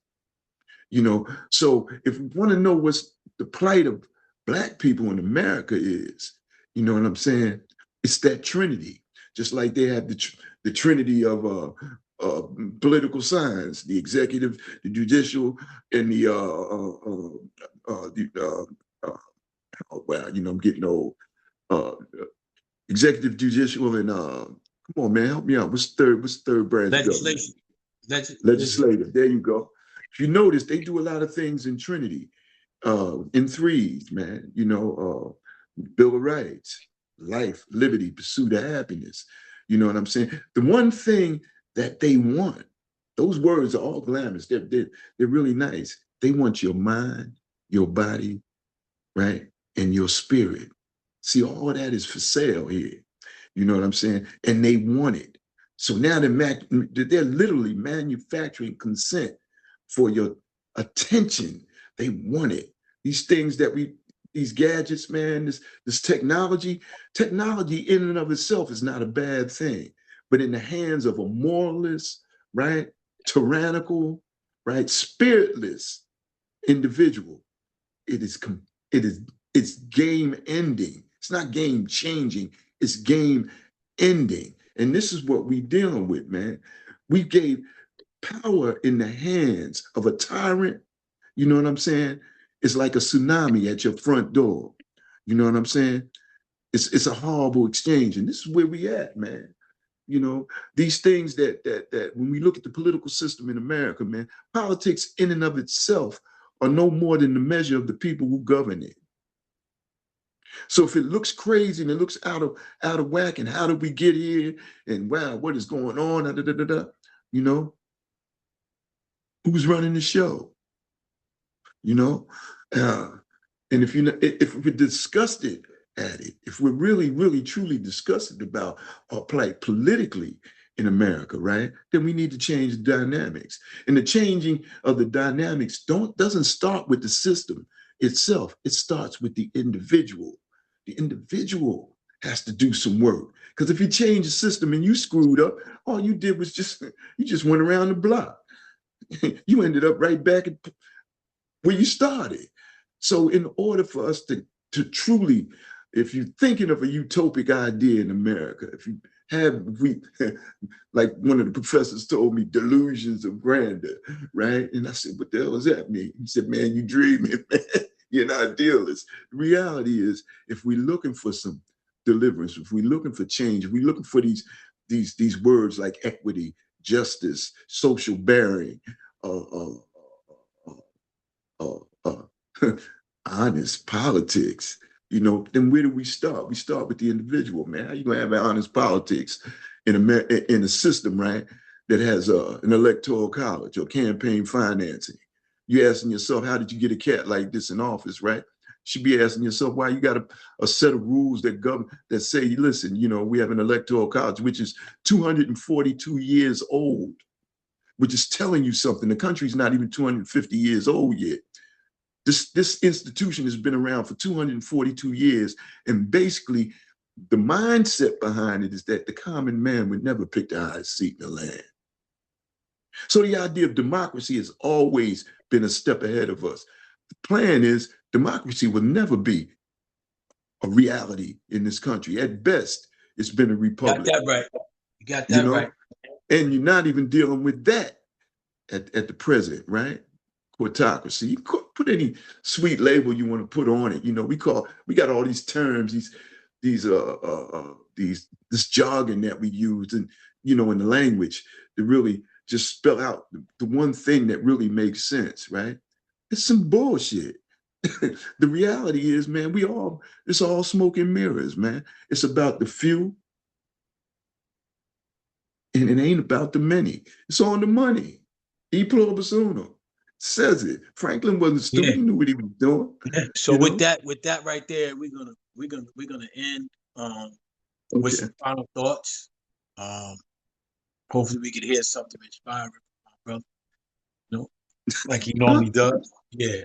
So I just want to end by saying that uh, politics and economics, you can't separate the two. You can't have economics without politics, and you can't have politics without economics. This is a capitalist society, and it is just what it is.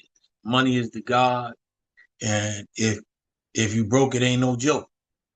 You know what I'm saying? And going back to some of the stuff that I said at the beginning, that the 1%ers, people talk about in our community the 5%ers. You better pay attention to the 1%. Those 1%ers, right now, uh, they really don't care about humanity.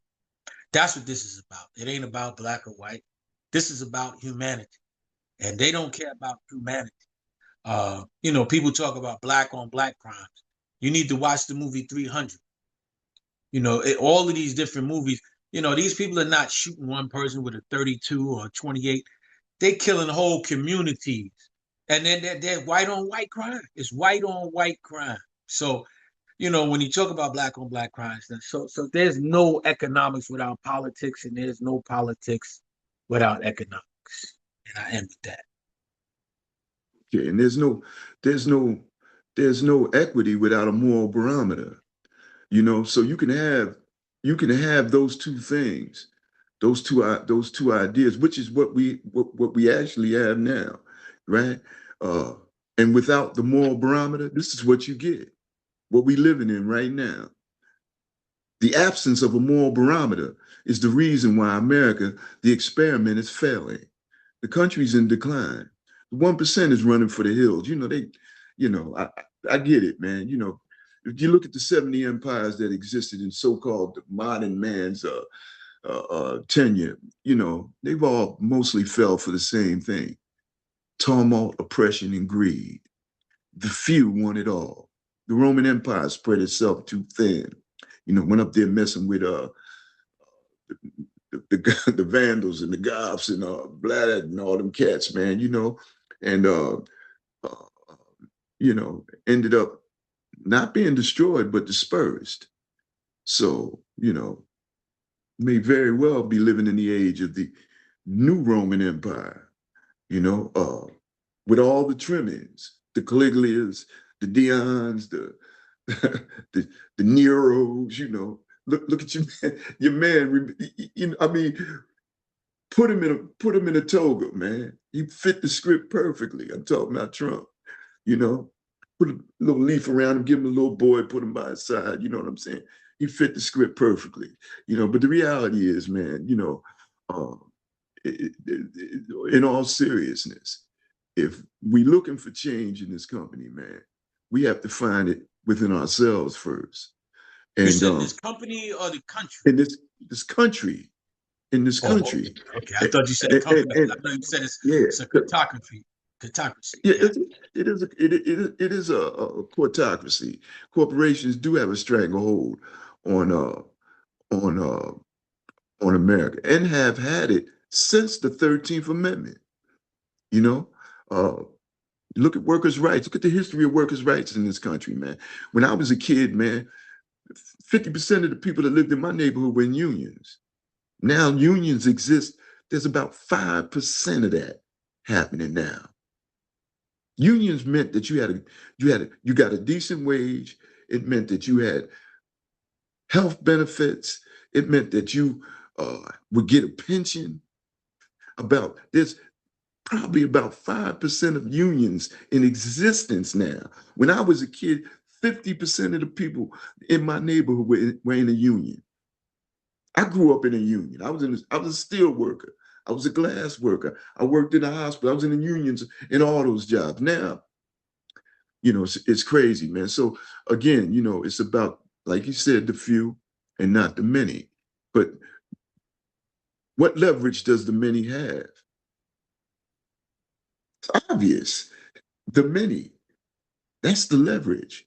But we have to be like-minded, you know, and we have to stop playing the kind game of race, which is really like, that's why I said it's a personal dilemma, because each one of us has to go in and do the work necessary so that we begin to see the world through a lens not colored by the smoke of race. Because as long as we continue to do that, we play into the oldest stratagem in the world for war. And like I said, warfare on any level is an abomination. You know, divide and conquer, polarization, all these things is about dividing people, man. Same way chattel slavery worked. The old ones from the young ones, the fat ones from the thin ones, the dark ones from the light ones, the males from the females, the ones from this plantation, the ones from that plantation. The amazing thing was they mastered that idea. So now everything is included. What you believe in, what you don't believe in, how much money you got, how much money you don't got, what The education you house got. nigga and the field nigga. Hey, man, everything is about dividing. Everything is about division because what is what's the easiest way to conquer a multitude? Divide them. Once you divide them, you got a captive audience, man. Put groups over here. You know, as long as you keep people divided, they will never come together. And if you look at some of our greatest leaders, man, who began to see that, they were eradicated instantly. I mean, that dossier that J. Edgar Hoover had, man, inside of COINTELPRO, if you don't know what it is, go look it up. Find and Kill the Black Messiah, man. Fred Hampton, Malcolm, Martin, and a whole host of others, man. Uh, when you go out and look at Haiti, Haiti was the only situation in the Western Hemisphere that had a successful slave revolt. And what has happened to Haiti? If you don't believe it's real, what shape has Haiti been in for the last 200 years since Toussaint, Desailles, and Cristobal? You know what I'm saying? Uh, they've been beaten. I mean, unbelievable, man. To the point now, then utter chaos. And they all, and from their vantage point, they always will be because they committed the worst sin. They fought back and they won. They ran the French out of there, you know. But in closing, man, I just want to say that I truly believe that change starts with the individual, and if we can adopt a moral code that that makes sense, that's one that we can live by and not die by, you know, then maybe we can change some things. Because of what we look at and we say this is a system based on this, that, and the third, doesn't mean that we can't change it. What it means is that we first have to change ourselves. So there's a sacrifice, there's a reciprocity that has to take place. What are we willing to give up for change? Some of I us think ain't we got willing to give. somebody else that just chimed in. Go ahead. Raheem, Go are you ahead. there? Raheem? Yeah, I'm here, bro. Okay. Put You your can hear me? video on. Your video is off. Hit the little video. There you go. Now we can see you, brother. All right, man. Brother Raheem Conway is here. Alhamdulillah. Hey, sound like brother. How you? Yeah, I have no lights Don't worry about it. I can online. see you. I can see you. That's all right. We can see you very good, man. We can see you very good. Alhamdulillah. Yeah, so we've chimed in. Alhamdulillah. Good to be here, man. Appreciate the invite, man. Okay, no problem. See if you can sit your head up just a little bit, or sit the phone down so we can see your whole face. Because all right, there you go. Because what was happening was it was like from here up. Okay, great. So basically Oh, we was talking about the pyramids, from the pyramids to the plantation, from the plantation uh to the penitentiary. Projects to the Right. penitentiary. Pyramids, plantation projects, penitentiaries. Right. So you where are you at right now, Raheem? Raheem, I'm in Accra, you're Ghana. in Ghana. Okay, introduce yourself. I'm Tell in us a Mhm. little Ghana. bit about you. In Why Ghana. you went to Ghana.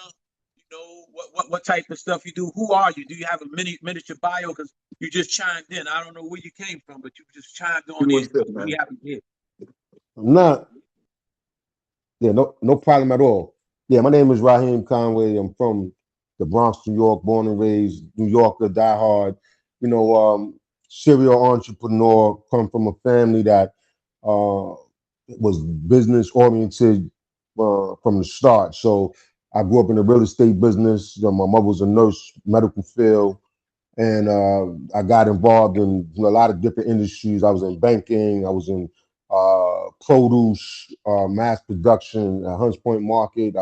I went to John Jay College for about 3 years. Unfortunately, didn't get my degree. Got into went a different route for a little while. Came back and got into a lot of different business type of opportunities. Became an entrepreneur, and from there, I was driving truck. Got my CDLA, so I was driving all around the country for a while. I did that because my uncle was a trucker, so I got involved in that industry. I did that for about 5 years.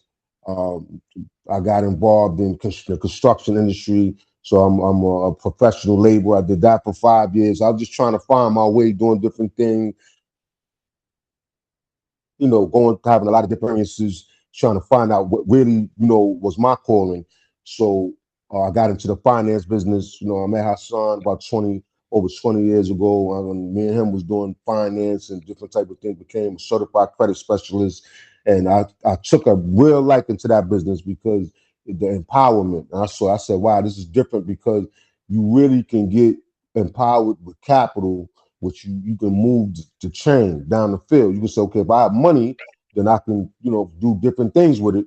And I started helping people, get capital and do real estate deals. And so I did like millions of dollars in that industry as far as helping people to access capital. So I really enjoyed that, and I stayed with that. Even to this day, I still do it. So that whole journey working in my community was like a big challenge because a lot of people the money. So they were, go running through the money, messing up the money, and everybody need help, so they coming to you for money, and it just kind of I got disoriented with that part of it. Just working in my own community. So I was saying to myself, so these people are not ready. They don't really understand the power of what they have, and people were stealing money and putting me in bad situations with other people. It just got overbearing. So I just say, you know what? I really just need total change, and I need to just go somewhere where it's a different energy. There's a different, feel, because it was taking me away from who I was and who I wanted to be and who I was aspiring to be. So that's what brought me to Ghana, because I always had relationships with the African community because I'm Muslim. So I always prayed with them. I did a lot of Ramadan with them. I did little business with them, and they took a liking to me. And I said, you know what? These brothers got a little bit of a different mentality. They understand unity. They have their identity. They still have their culture. They have, their languages, and they weren't whitewashed out like we were, and they weren't dominated like we were, and they weren't discombobulated as a people as far as understanding how to work together and being able to, care for each other and help each other and support each other. So that's what brought me to Ghana, and ever since I been here, it's been a huge change for me as far as having the being able to capitalize on those opportunities, being have the real love and support from these people, which was our people, and being able to sit down and define roles, and people understand, this is what I need to do. And I tell people all the time, so we all are here to help each other, and we all have a role and to be able to support what we're doing as an organization. So, and I've been developing that here to the point where now it's really taking off for me. So that's who I am. Mhm. Thank you very much, brother Raheem, for that intro. So he's in Ghana, and he just told you what got him to Ghana. Uh, Actually, in Ghana, we was talking about slavery. We was talking about the penitentiary. We was talking about slavery, the 13th Amendment with the exception clause. Uh, Actually, Ghana is where a lot of ships was being shipped to the United States of America. And in Ghana is the door of no return. And what they would do, the slave owners would say, once you leave through this door, you'll never come back again. You'll never come back again. And that's where Ibrahim Toure actually is now. I don't know if they call him prime minister or president, but he runs Ghana now.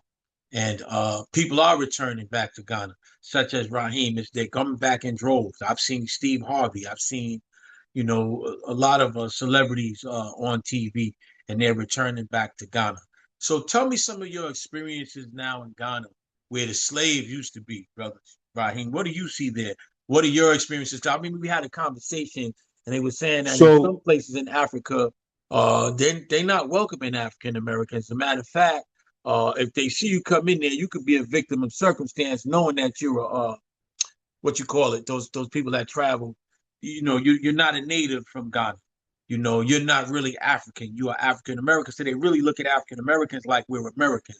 So go ahead and kind of break that down a little bit for us, man. Are they inviting to us? Are they welcoming us there? If you buy land there, can you own the land, or will they take the land from you and kick you out, man?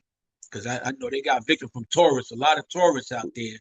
They waiting for them to come in, they heighten the prices, and different stuff like that. But go ahead, let me hear what you got to say, brother, because you're there. You know better than I do. right, right.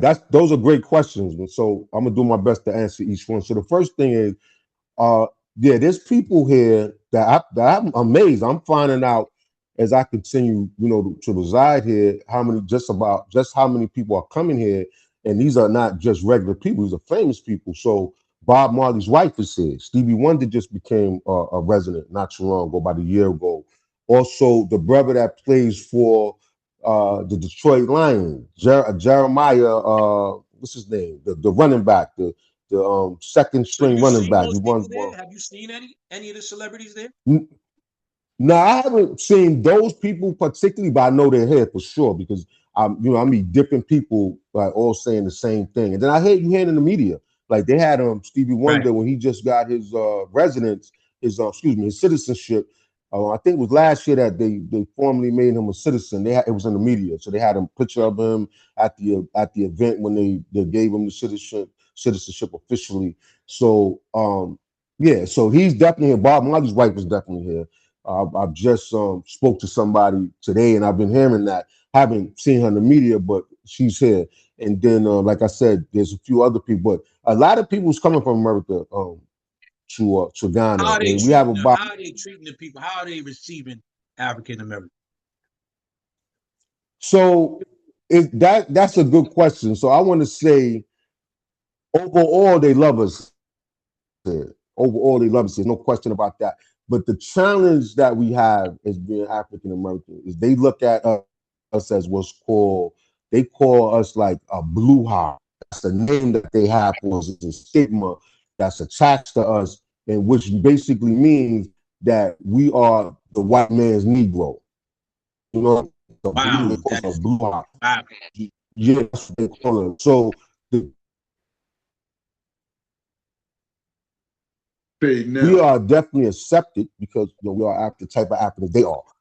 Right. They don't consider us one of them in that perspective as far as, native, homegrown African as such as themselves. But we are definitely accepted. They look at us as an opportunity as well because the disparity in our currency to their currency is great. So when we come over here, these people, a lot of these people's in poverty, Rocky. You know what I mean? You have people over here that have a lot of money. They don't really have a credit system like we do. Our credit system is one of a kind because when you come over here, a lot of times these people buy things cash. Like you say, yo, I just went and looked at a condo over here and they was telling me, okay, it's 100K. So I said, okay, so how much do I have to put down? So they like, nah, I said, I'm gonna give you half. I give you half, and how does that work? So he said, well, you give us half, we're gonna hold it for you, sign a contract until you come back with the other half. Then you get it. So they don't play that. Yeah, Yeah, that's how it Yeah. goes. They don't play. So I'm not saying you can't get loans because you can get loans for real estate, but when you dealing directly with the owner of the property, they not really looking to give you a loan. They looking or to encourage you to get a loan. They encourage you to bring all that money, and then once they got all their money, then they'll transfer the title to you.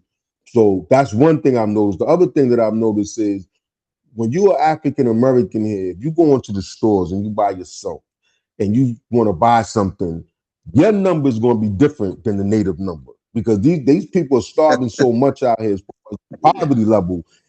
They know the disparity in the currency. They not letting that go down. So if you go in there, like sometimes when I first got here, I used to be really frustrated with these people to the point where I cursed a couple of the cab drivers out because I had to learn that you don't go in the street and look for a taxi. What you got to do is you got to use the app because they got apps where the prices is locked in. So I first got there, I'm jumping in cabs on the street and just, putting your hand out, they're doing the New York thing, and they charging me triple what the cab ride cost. So when I got Wow. it, when He was a victim of I was circumstance. right. So when I got wind of that, I was losing it because I felt like they was robbing me. So couple of the cab drivers, man, I was in their face, man. It wasn't good, man. I was throwing money at them. I was cursing them out. So I was talking to my mother about it. She said, "Nah, you can't do that." She said, you're in a different country. Anything can happen to you." She said, "You got to be calm. You got to, think about what you're doing and think about a way that you can get around it." And so I started and talked to some of my people here, and they said, "Nah, just use the app. Aki, they got the prices locked in." So that's what I started to do. So now I don't never go on the street and call a cab. I just go on my phone. I put my destination in where I'm at, and they come get me, and I pay the regular native rate, and I'm happy. So I got around that. But as you going into the stores and you want to, just purchase an item, you're never going to get the native rate. It's not going to happen. Very rarely. I'm not going to say never because that's not really fair to some of these people. Some of them will give you the native rate. So let me change that. Let me correct that. But mostly by majority rule, based on what I'm seeing, that I would say 80 to 90% of them are not going to give you. Once they hear you try. I just went to the market the other day. They got different markets here. There's a lot of different markets. And these markets, are inundated with about, hundreds of small businesses. I'm talking about it's amazing. It's even the small businesses in Africa is even more profound than the small businesses in America because you got one person that can run their small business. They don't have nobody else. They just have their items. They're out there, and it's so I want to say, it's really populated and, different people selling different items. Some people selling some of similar items, some of the same things. But you got a bunch of different markets like that. When you go into those markets, like I just went to the market and my friend was laughing at me. He's the president of my company. He's my Ghanaian representative. So our rule of thumb is you don't talk, don't say nothing. Just point out what you want. I'll get you the price. Because once they hear me speak and they hear my accent, it's a wrap. We lost the game on that one. You know what I mean? So there's a discipline that you have to Wow. have dealing with these people because that money, they don't playing no games. They're trying to get as much of it out of you as they can. So, but because it's a survival thing. They look at you as an opportunity to be able to make a higher rate on their product than just dealing with the natives with that. So that's how that works. So with the property, you said that you have to put up the money. When you put up the money, they give you the deed. You get the deed, but I'm hearing that now the government over there is saying that you're not a citizen here. They can actually take that property away from you under a similar law like eminent domain. Well, So the this is the property is thing with never that, really yours, Harsha. from what I'm hearing. Right. This is the thing with that, right? It just depends on how you move because, and just like America, this is something that is similar. You could put your property in a business name. It don't have to be in your name. That's number one. And like I said, I have a Ghanaian representative. I gifted. I'm not gonna say I gifted him because he earned it, but I gave him 5% of the equity shares in my corporation here. So I told him, I said, look, you signing my paperwork to make sure I get a native rate. And I said, for that, I'm gonna gift you with 5% of whatever the company do. You inside of the 5% of it, even if you never do anything else. And he actually works with my organization. He's my personal assistant. He drives me around and makes sure nobody, like I said, is not robbing me for nothing. Nobody's taking advantage of me. And then he also is helping us run the company. So and he's with 5%, he's happy with that. But even with that 5%, he's gonna make more money than he ever made in his life, faster than he ever made in his life. You follow me? Mm. So yeah, you can own it, but it's just the way you're gonna own it. You know what I mean? It's just about strategy. As long as you have the right strategy, it don't matter if you're being a farmer, you still can own the property. And then also, I'm in the middle of getting my resident um, work permit, meaning I'm gonna be a legal resident and have legal rights to actually work here. And I'm bringing capital to Ghana. So when you bring money over here, they respect it, like a certain amount of money. So if you bring like say 200,000 and you say, look, I'm investing in Ghana, they deal with you differently than if you just come in here and you just a tourist or you just hanging out or you getting a job over here or something like that, or you get a business, but it's a real small business. Like you bring something like you can start a business over here with like 10K. You know what I mean? I guarantee you.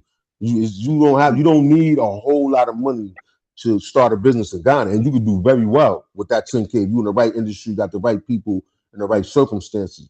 So with that being said, you can own the property for sure, and depending on your immigration status is very important. And I've been working on my immigration status, learning as I go just how important that is. Just like in America, when people come there and they want to get those green cards and become citizen, is a different immigration status. It gives you a greater power in the country to be able to do certain things. And then some of those same rules apply here in Ghana. Okay. Wow, that's Mm. interesting. I mean, I'm trying to explore. I would like to come over there. Uh, I know when you go to different countries, you definitely have to know the culture because certain things can happen to you, man. And like they said, you get in trouble over there, they not gonna they probably will not be as harsh on the native as they will on you. So you need to be careful over there and tread water easy, while you're there. And sometimes you got to just take a couple of losses, because you definitely don't want to end up in the prisons outside the country because, they say you won't be smiling on Rikers Island. You won't be smiling over there. It's a whole different story over there, brother. You know what I mean? So That's just true. be careful. Yeah, yeah, be careful, man. And you gotta protect yourself and guard yourself. Like they said, if you can't be safe, be careful, brother. No, Saji, definitely. But go ahead, Raheem. You got something else to say? Go ahead, Raheem. yeah, I just was going to say in rebuttal to what you just said, it's all about influence, Aki. Like if you got influence here, you could buy the police over here even quicker than you can buy them in America. If you got money, Aki, it makes a huge difference. Even how these people treat you in the system. Like I'm telling you, like it's a resources thing, an influence thing. You got greater influence over here if you have financial wherewithal way more than in America. Because America, you got to be at a certain status to get those type of benefits. But over here, you don't have to be at those type of statuses financially. You could have, a couple of 100,000, 300,000, depending on what you're doing here and who you are, involved with. You could get a lot of benefits. Even with getting in trouble, it won't be as severe as even some of the stuff that we're dealing with in America. So I just wanted to say that the police, you can buy the police easy, Aki. I'm telling you, you got some money, you paying them. All about that. We got the almighty dollar, bro. So if you got that almighty dollar and you giving them, paying these people, they're gonna treat you different, even if you're getting in trouble. So I just wanted to say that. What about kidnapping over there, man? They find out you got that money and you ain't got no security, man. They kidnap you out there, bust your head to the white meat. That's big in Nigeria. In Nigeria, that's huge. So over here in Ghana, the Nigerians was trying to come over here with that. They stopped it. They don't play that over here.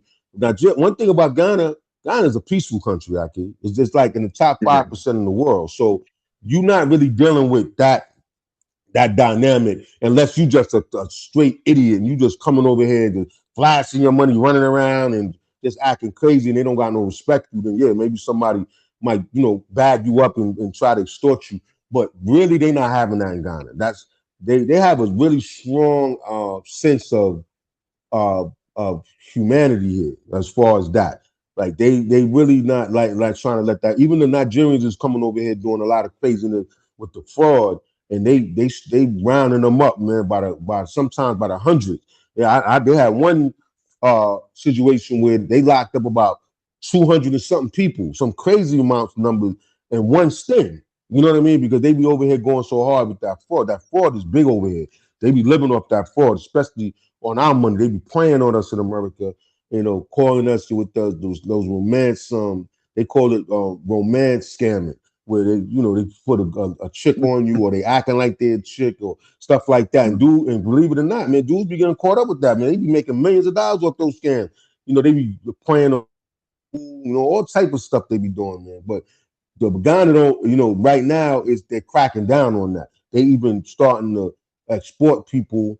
I'm sorry, excuse me, extradite people back to America. Like if you doing it to American people, they got a task force over here now. Where they catch you and you did enough damage, they'll extradite you. And I've seen several cases like that. And these people was getting millions of dollars, and they'll come and case you up, put you up in the penitentiary, the prison here, and you will be fighting extradition, trying not to get extradited over there. And then a lot of times that right now they're letting that extradition ride. People are getting extradited, back to America. So I've seen that. Right. So I seen something just recently where Ibrahim Torres is really mad with President Trump. President Trump was very disrespectful towards him, from what I hear. So he's starting to say, being that they got the tariffs and they're sending people and not letting people in the country of America, they don't want Americans getting citizenship. It's harder to get citizenship now over there, right? With Ibrahim Torres, is he the president or the prime minister? What do they call him over there, Raheem? Ibrahim Traore? Yeah. Ibrahim Traore, first of all, I'm glad you mentioned that brother, man. That brother is revolutionizing this continent, man. Yeah, but That is he the brother, president? What do they call him? A president? yeah, I was getting to that. He is the president. He's the president of Burkina Faso. Burkina Faso. And I have people in America that's from Burkina Faso that I know personally. I know an African sister. I know a couple of people, and they were astounded by what that brother's been able to accomplish so far. They had constant attempts on that brother's life.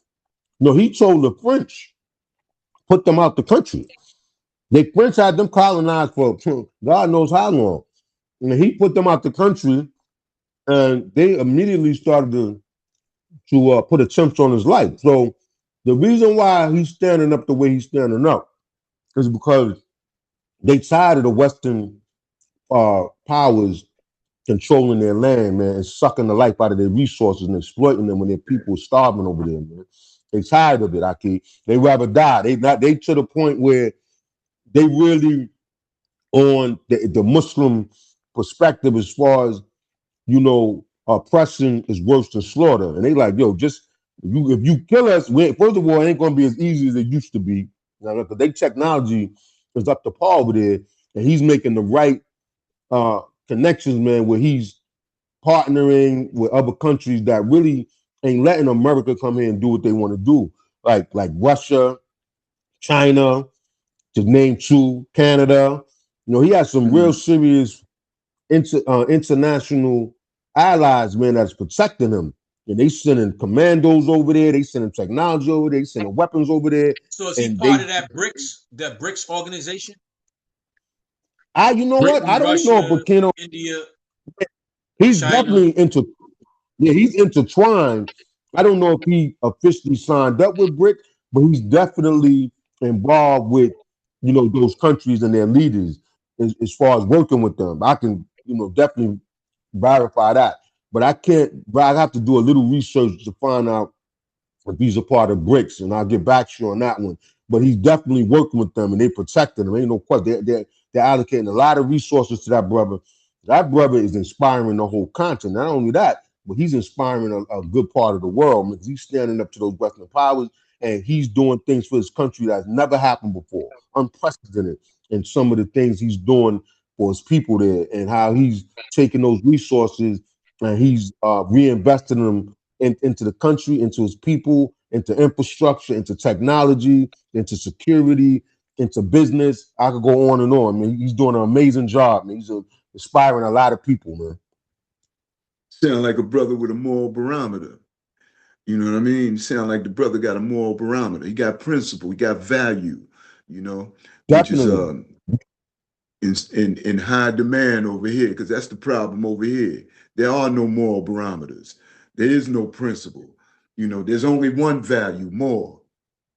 That's it, That's And when you hear a story like that, because I know people from Burkina Faso, that's over here, like you said, that's here, and very beautiful people, man, very nice folk.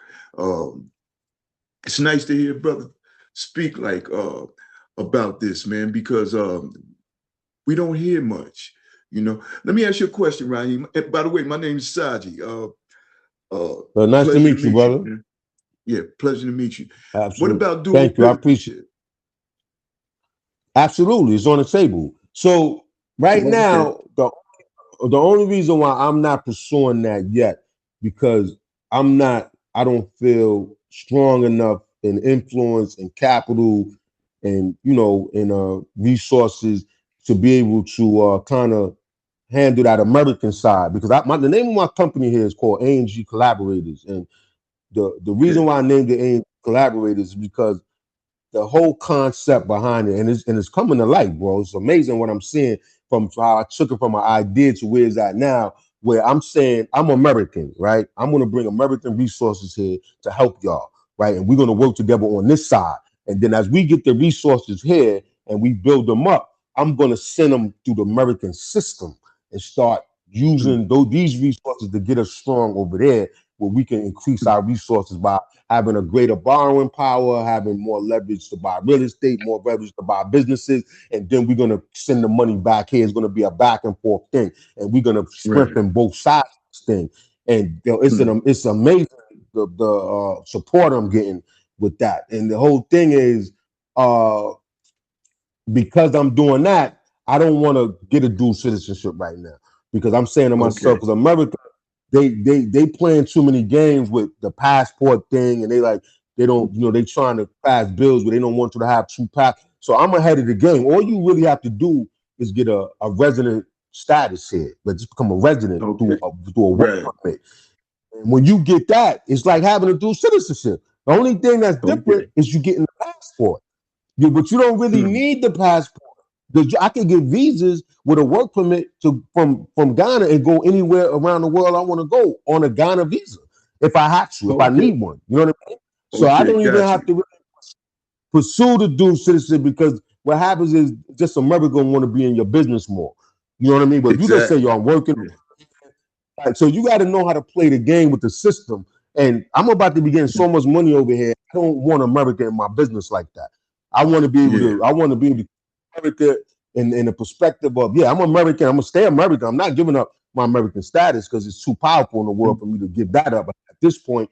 Mm. But I'm also going to be able to have the benefits of being a Ghanaian resident. I don't have to be a citizen, and I'm still getting the same benefits outside of just having that Okay. passport. So that's Got you. that. Got you.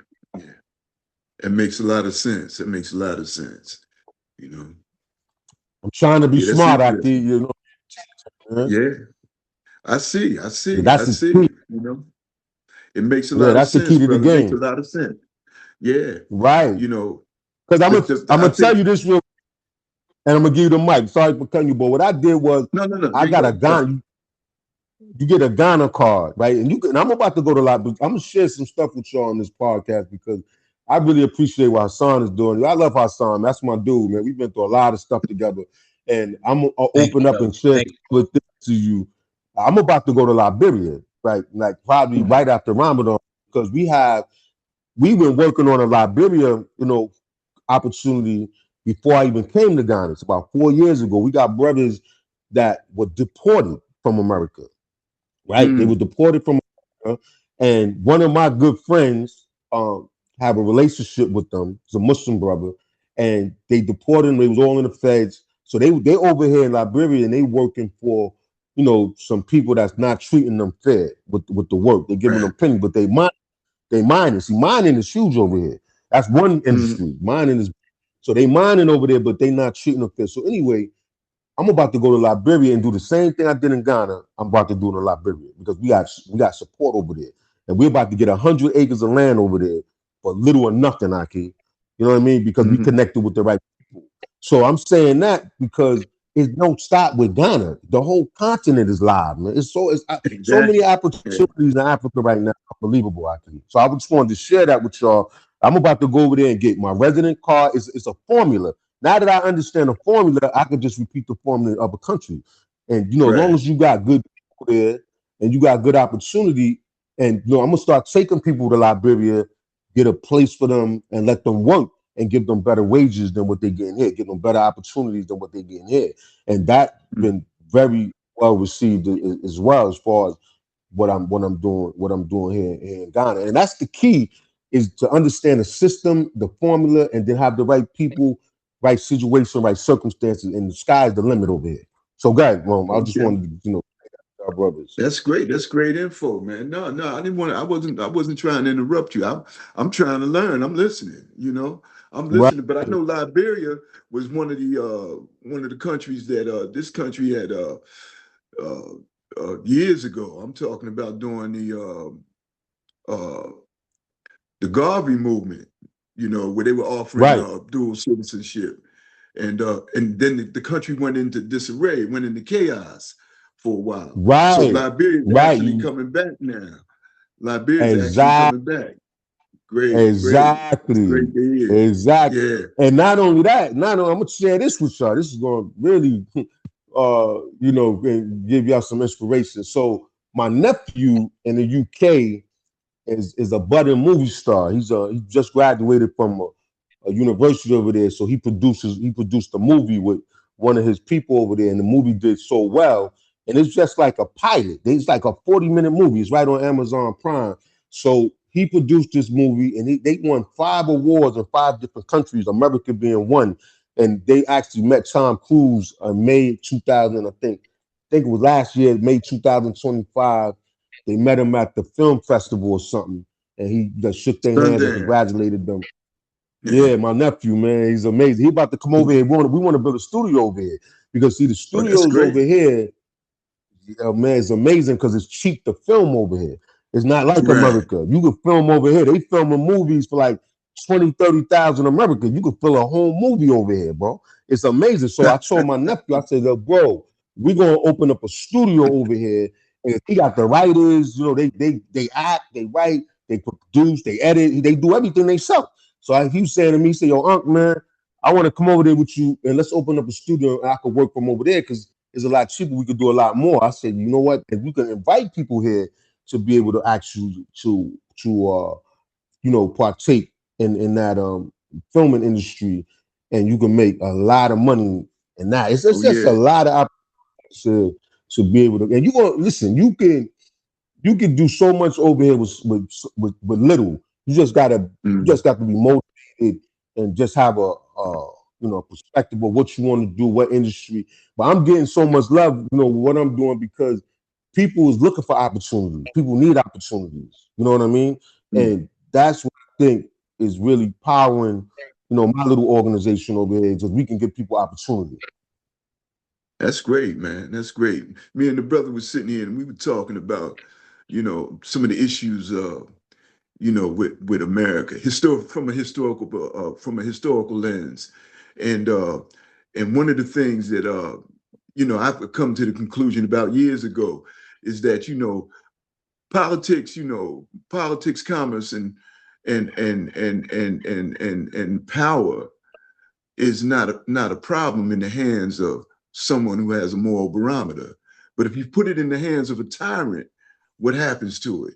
It becomes a sledgehammer, Absolutely. you know, and Absolutely. this is how they wield their influence across the world, which is the reason why people on the continent over there may look at individuals when they come over there a certain way, you know, thinking that like you said, you sons of the wild child, the wild man, and the reality is the wild man has no morals, no scruples, no values, no intents. He just has one idea, more, you know, and I guess until you really put your cards on the table to some degree, people will have that inclination about you.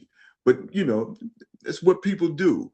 But it really sounds great, like it's an opportunity over there to kind of start uh, uh, or get involved with a situation that's not, shrouded in all the stuff we got over here. You know, Right. yeah, people are, it's almost like crabs in a barrel. Everybody is distracted, so the distraction causes a dilemma, and the dilemma makes it even, you know, less more uh, uh, uh, convenient for people to actually move here. I mean, at least myself anyway, just feel constricted. But the reality is to hear that things like that are taking place over there. And I got some friends that live here and got a house over there in Ghana. They got married, built a house over there and did some things. And they back and forth, career military cat and his wife. And they had nothing but great things to say about it, you know. So that's great, man. I'm glad you popped on the scene and gave us some insight on that. You been to Joburg yet? Oh, In to Durban? where? Joburg, Uh, South no, Africa. where's that at? Oh no, South oh Africa. Johannesburg. Oh, Yeah, I haven't got a chance to go to yet, but I'm definitely going to visit there. But it's a bunch of places that I want to go to. It's 54 countries in Africa, so yeah, I yeah, only yeah. It's a been huge thing.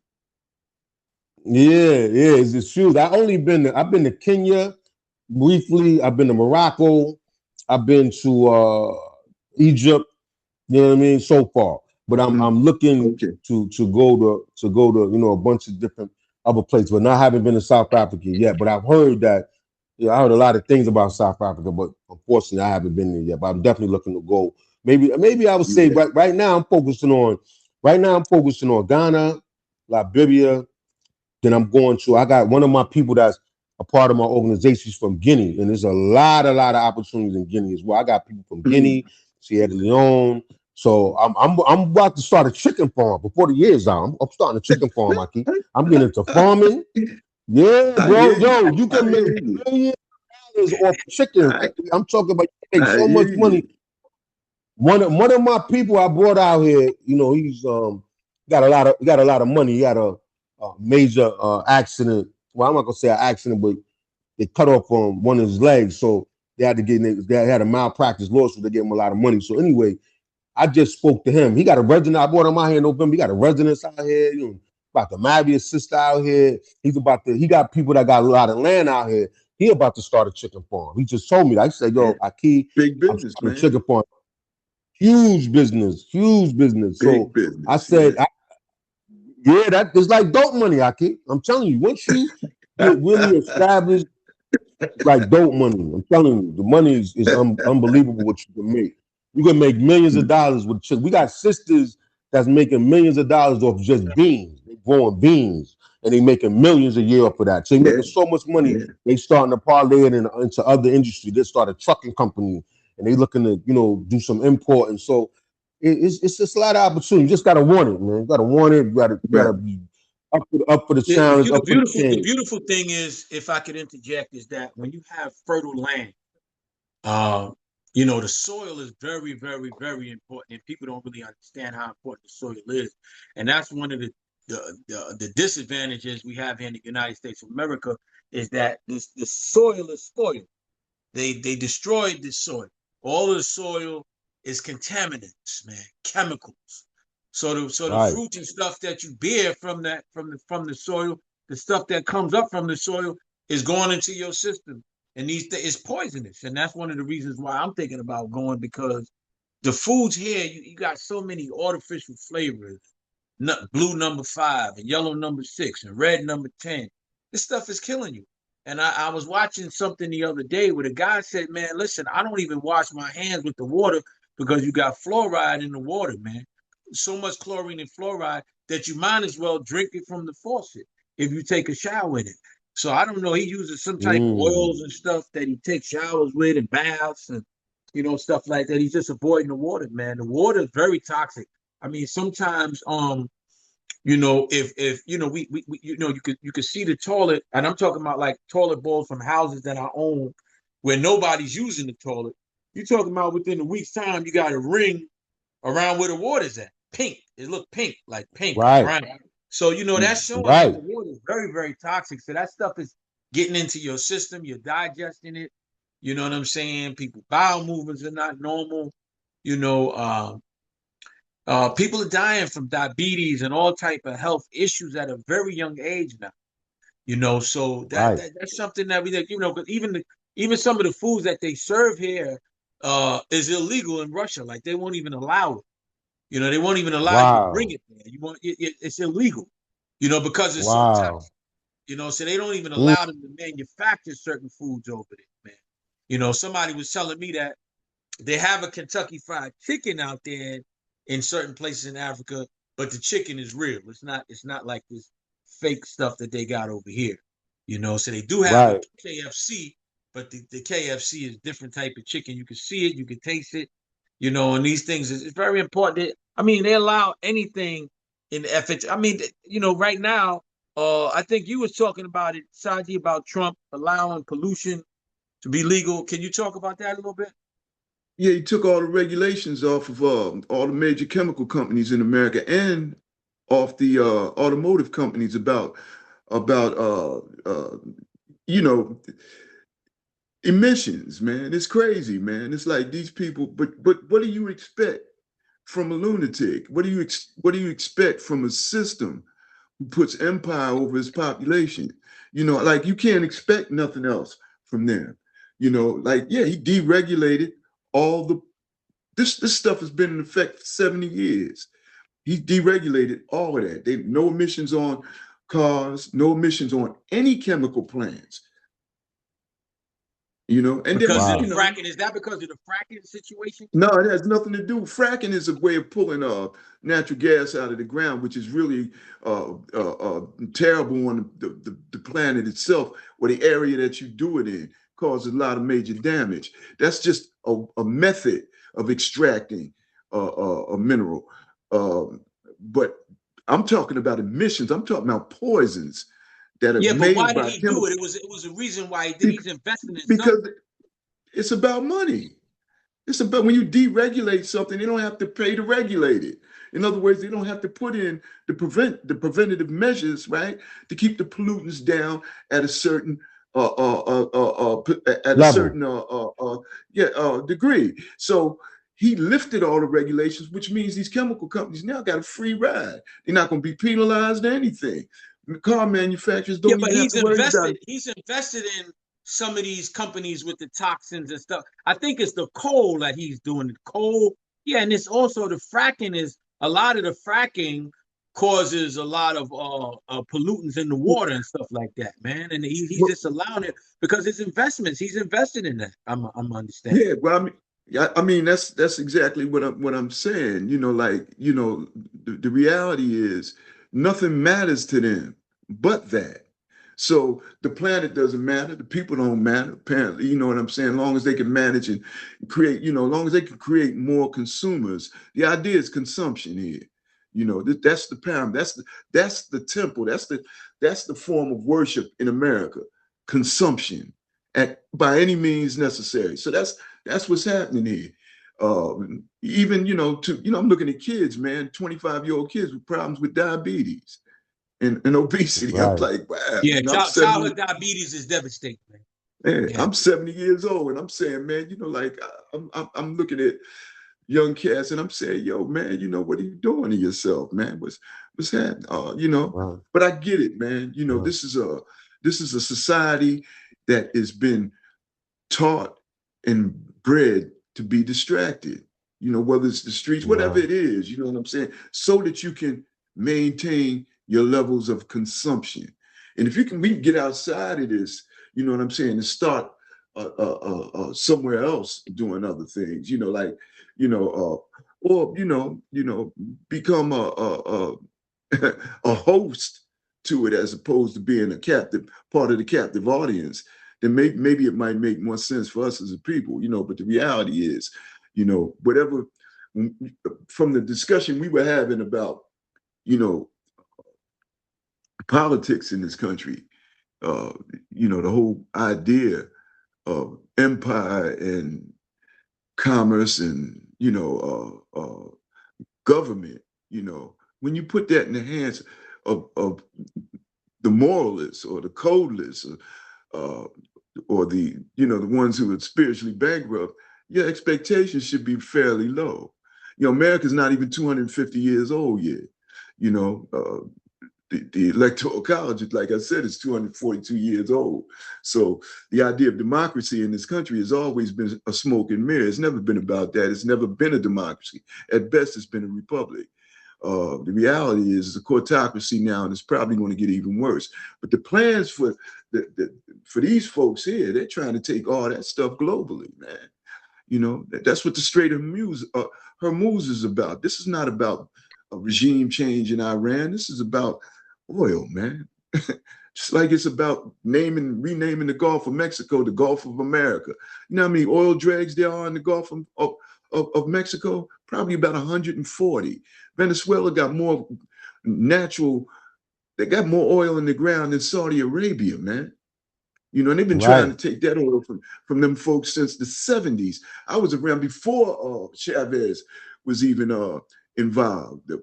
Chavez's predecessors, they were trying to take the oil. They weren't successful. But the reality is, they manufacture consent to destabilize across the region. And if you're going to start something, you have to really fortify it. By first fortifying yourself, you got to have some morals, some scruples, and some values. Because if we become the codeless, if we live by these codes that are skewed, man, we become just like them. In fact, we become their benefactors, And I think that at some point, that's the crux of the argument for me in America, And I know I'm looking at it through a particular lens, but like we were talking, Raheem, and Hassan. I've known Hassan for 20 some odd years too, man. And I got a little OCD about history. So the thing is, I said, if you want to know the nature of something, you got to study its birth.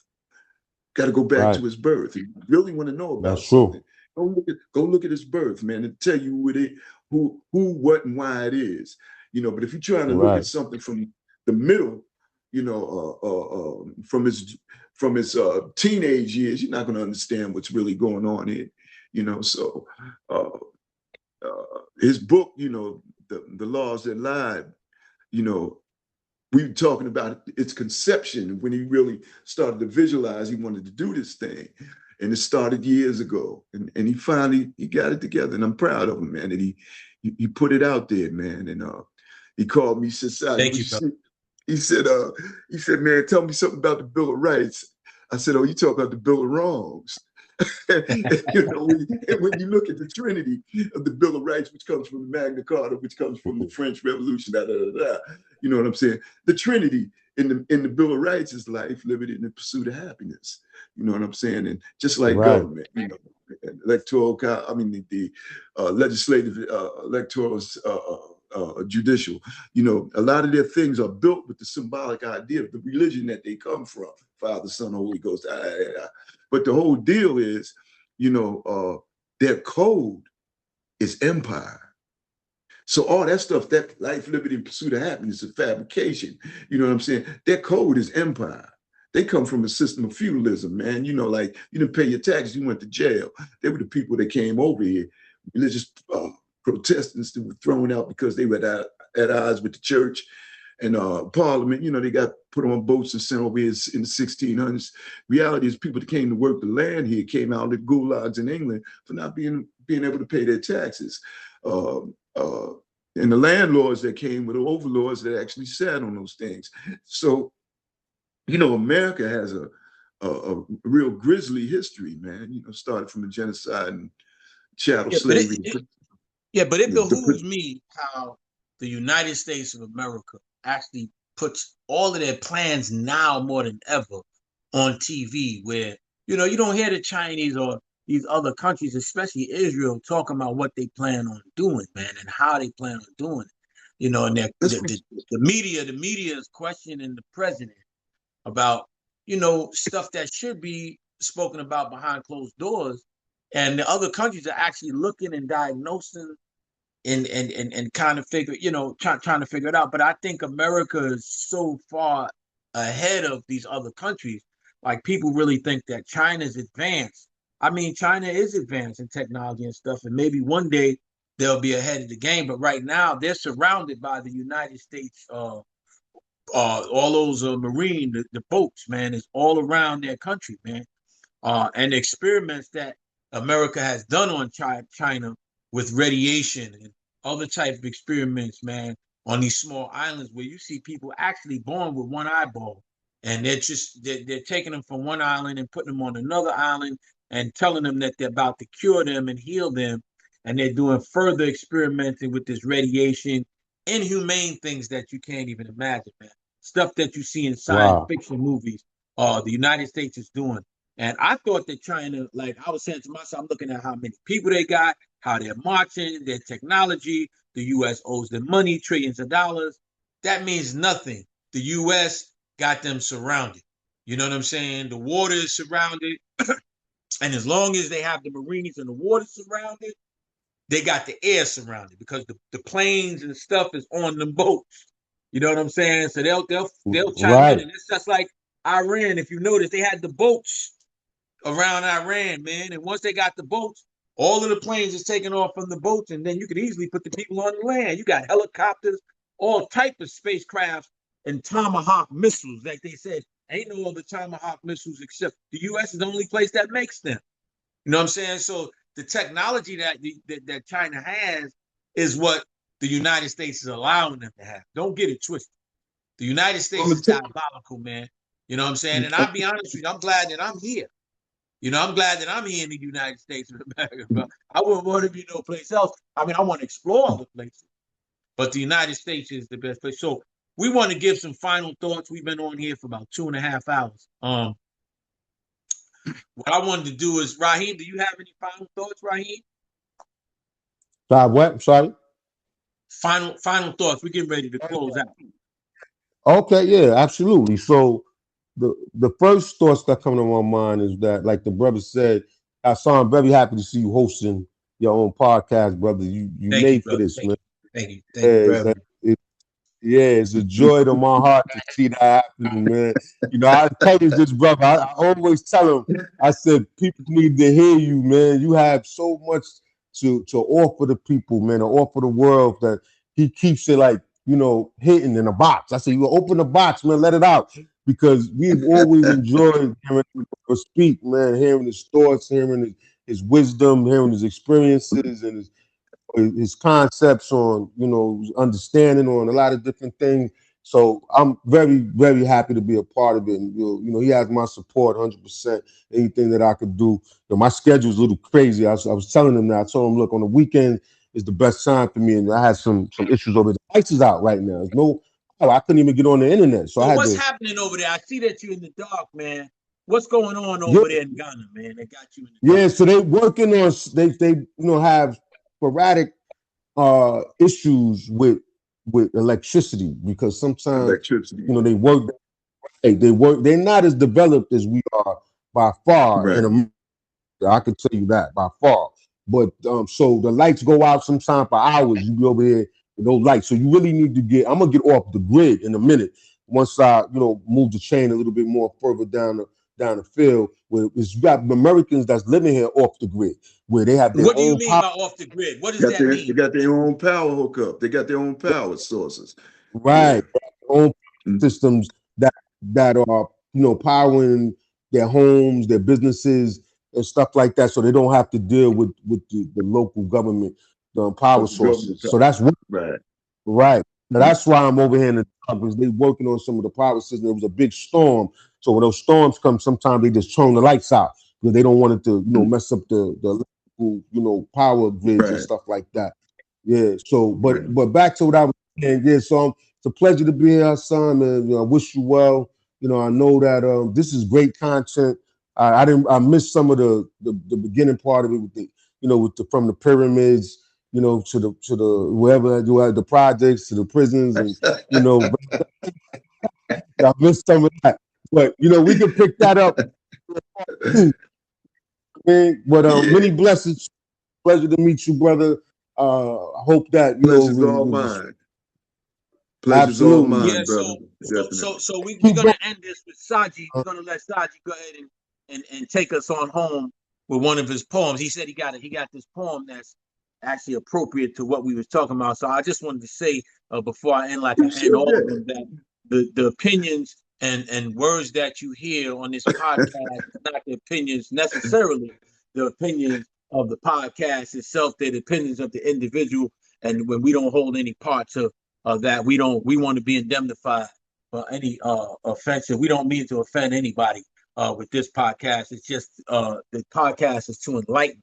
The laws that lie, we say, is actually uh, the book is actually I got a blank thought right in my head right there, but it's for the black people, it's actually a guide. It's a guide that you can take around with you and you can actually use. So with that being said, I want to say hesitancy and doubt rob the man of action. So don't hesitate and don't doubt. With that being said, brother Saji, take us on home, brother. All right, brother.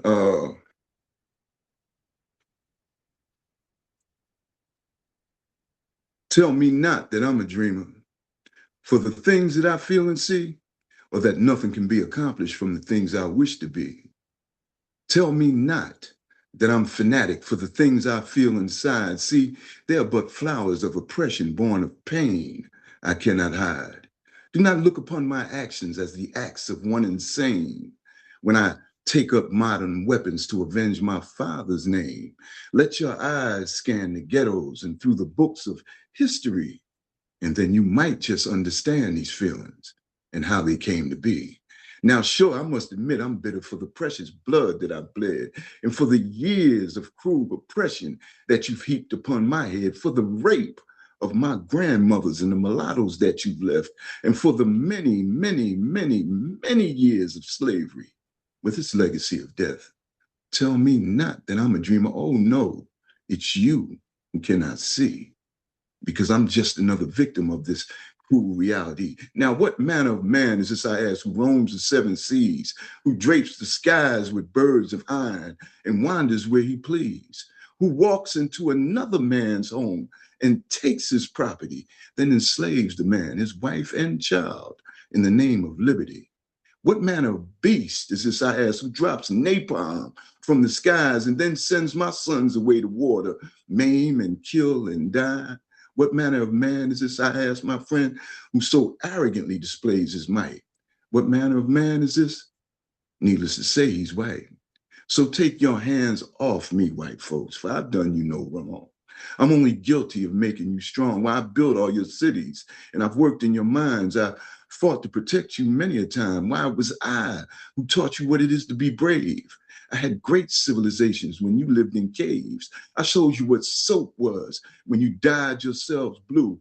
I taught you of planting and harvesting too. I showed you what clothes were to cover your backs when you were wearing wolf skins and running in packs. And when you knew nothing of the barrier of sound, it was I who taught you that this planet was round. In Palermo, in Sicily, in Italy, and Spain, I left monuments of my grandeur and fame. And during your dark ages, when your people were blind, I built universities to enlighten your kind.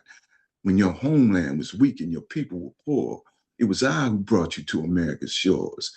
See, you didn't even know how to survive. I showed you medicine to keep you alive, how earnest you seem and how well you did learn, and how vile a reward I received in return.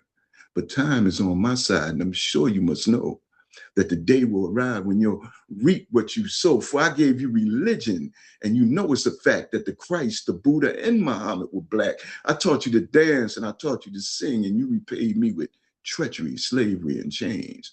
So take your hands off me, white folks, and don't look surprised, because I'm no longer fooled by your tricks and your lies. See, I'm aware of your game and your history too, and I'm aware of the Judas that you've been to me too. So watch out for me, white folks, because it's just a matter of time. I'll soon be together, and then vengeance is mine. Ooh, that was beautiful, brother. Love Mm, that. Thank you for all right, sharing that, bro. That was no heavy. problem. Thank you, With that brother. being said, my Pleasure brother, meeting you too, thank you for Raheem. listening.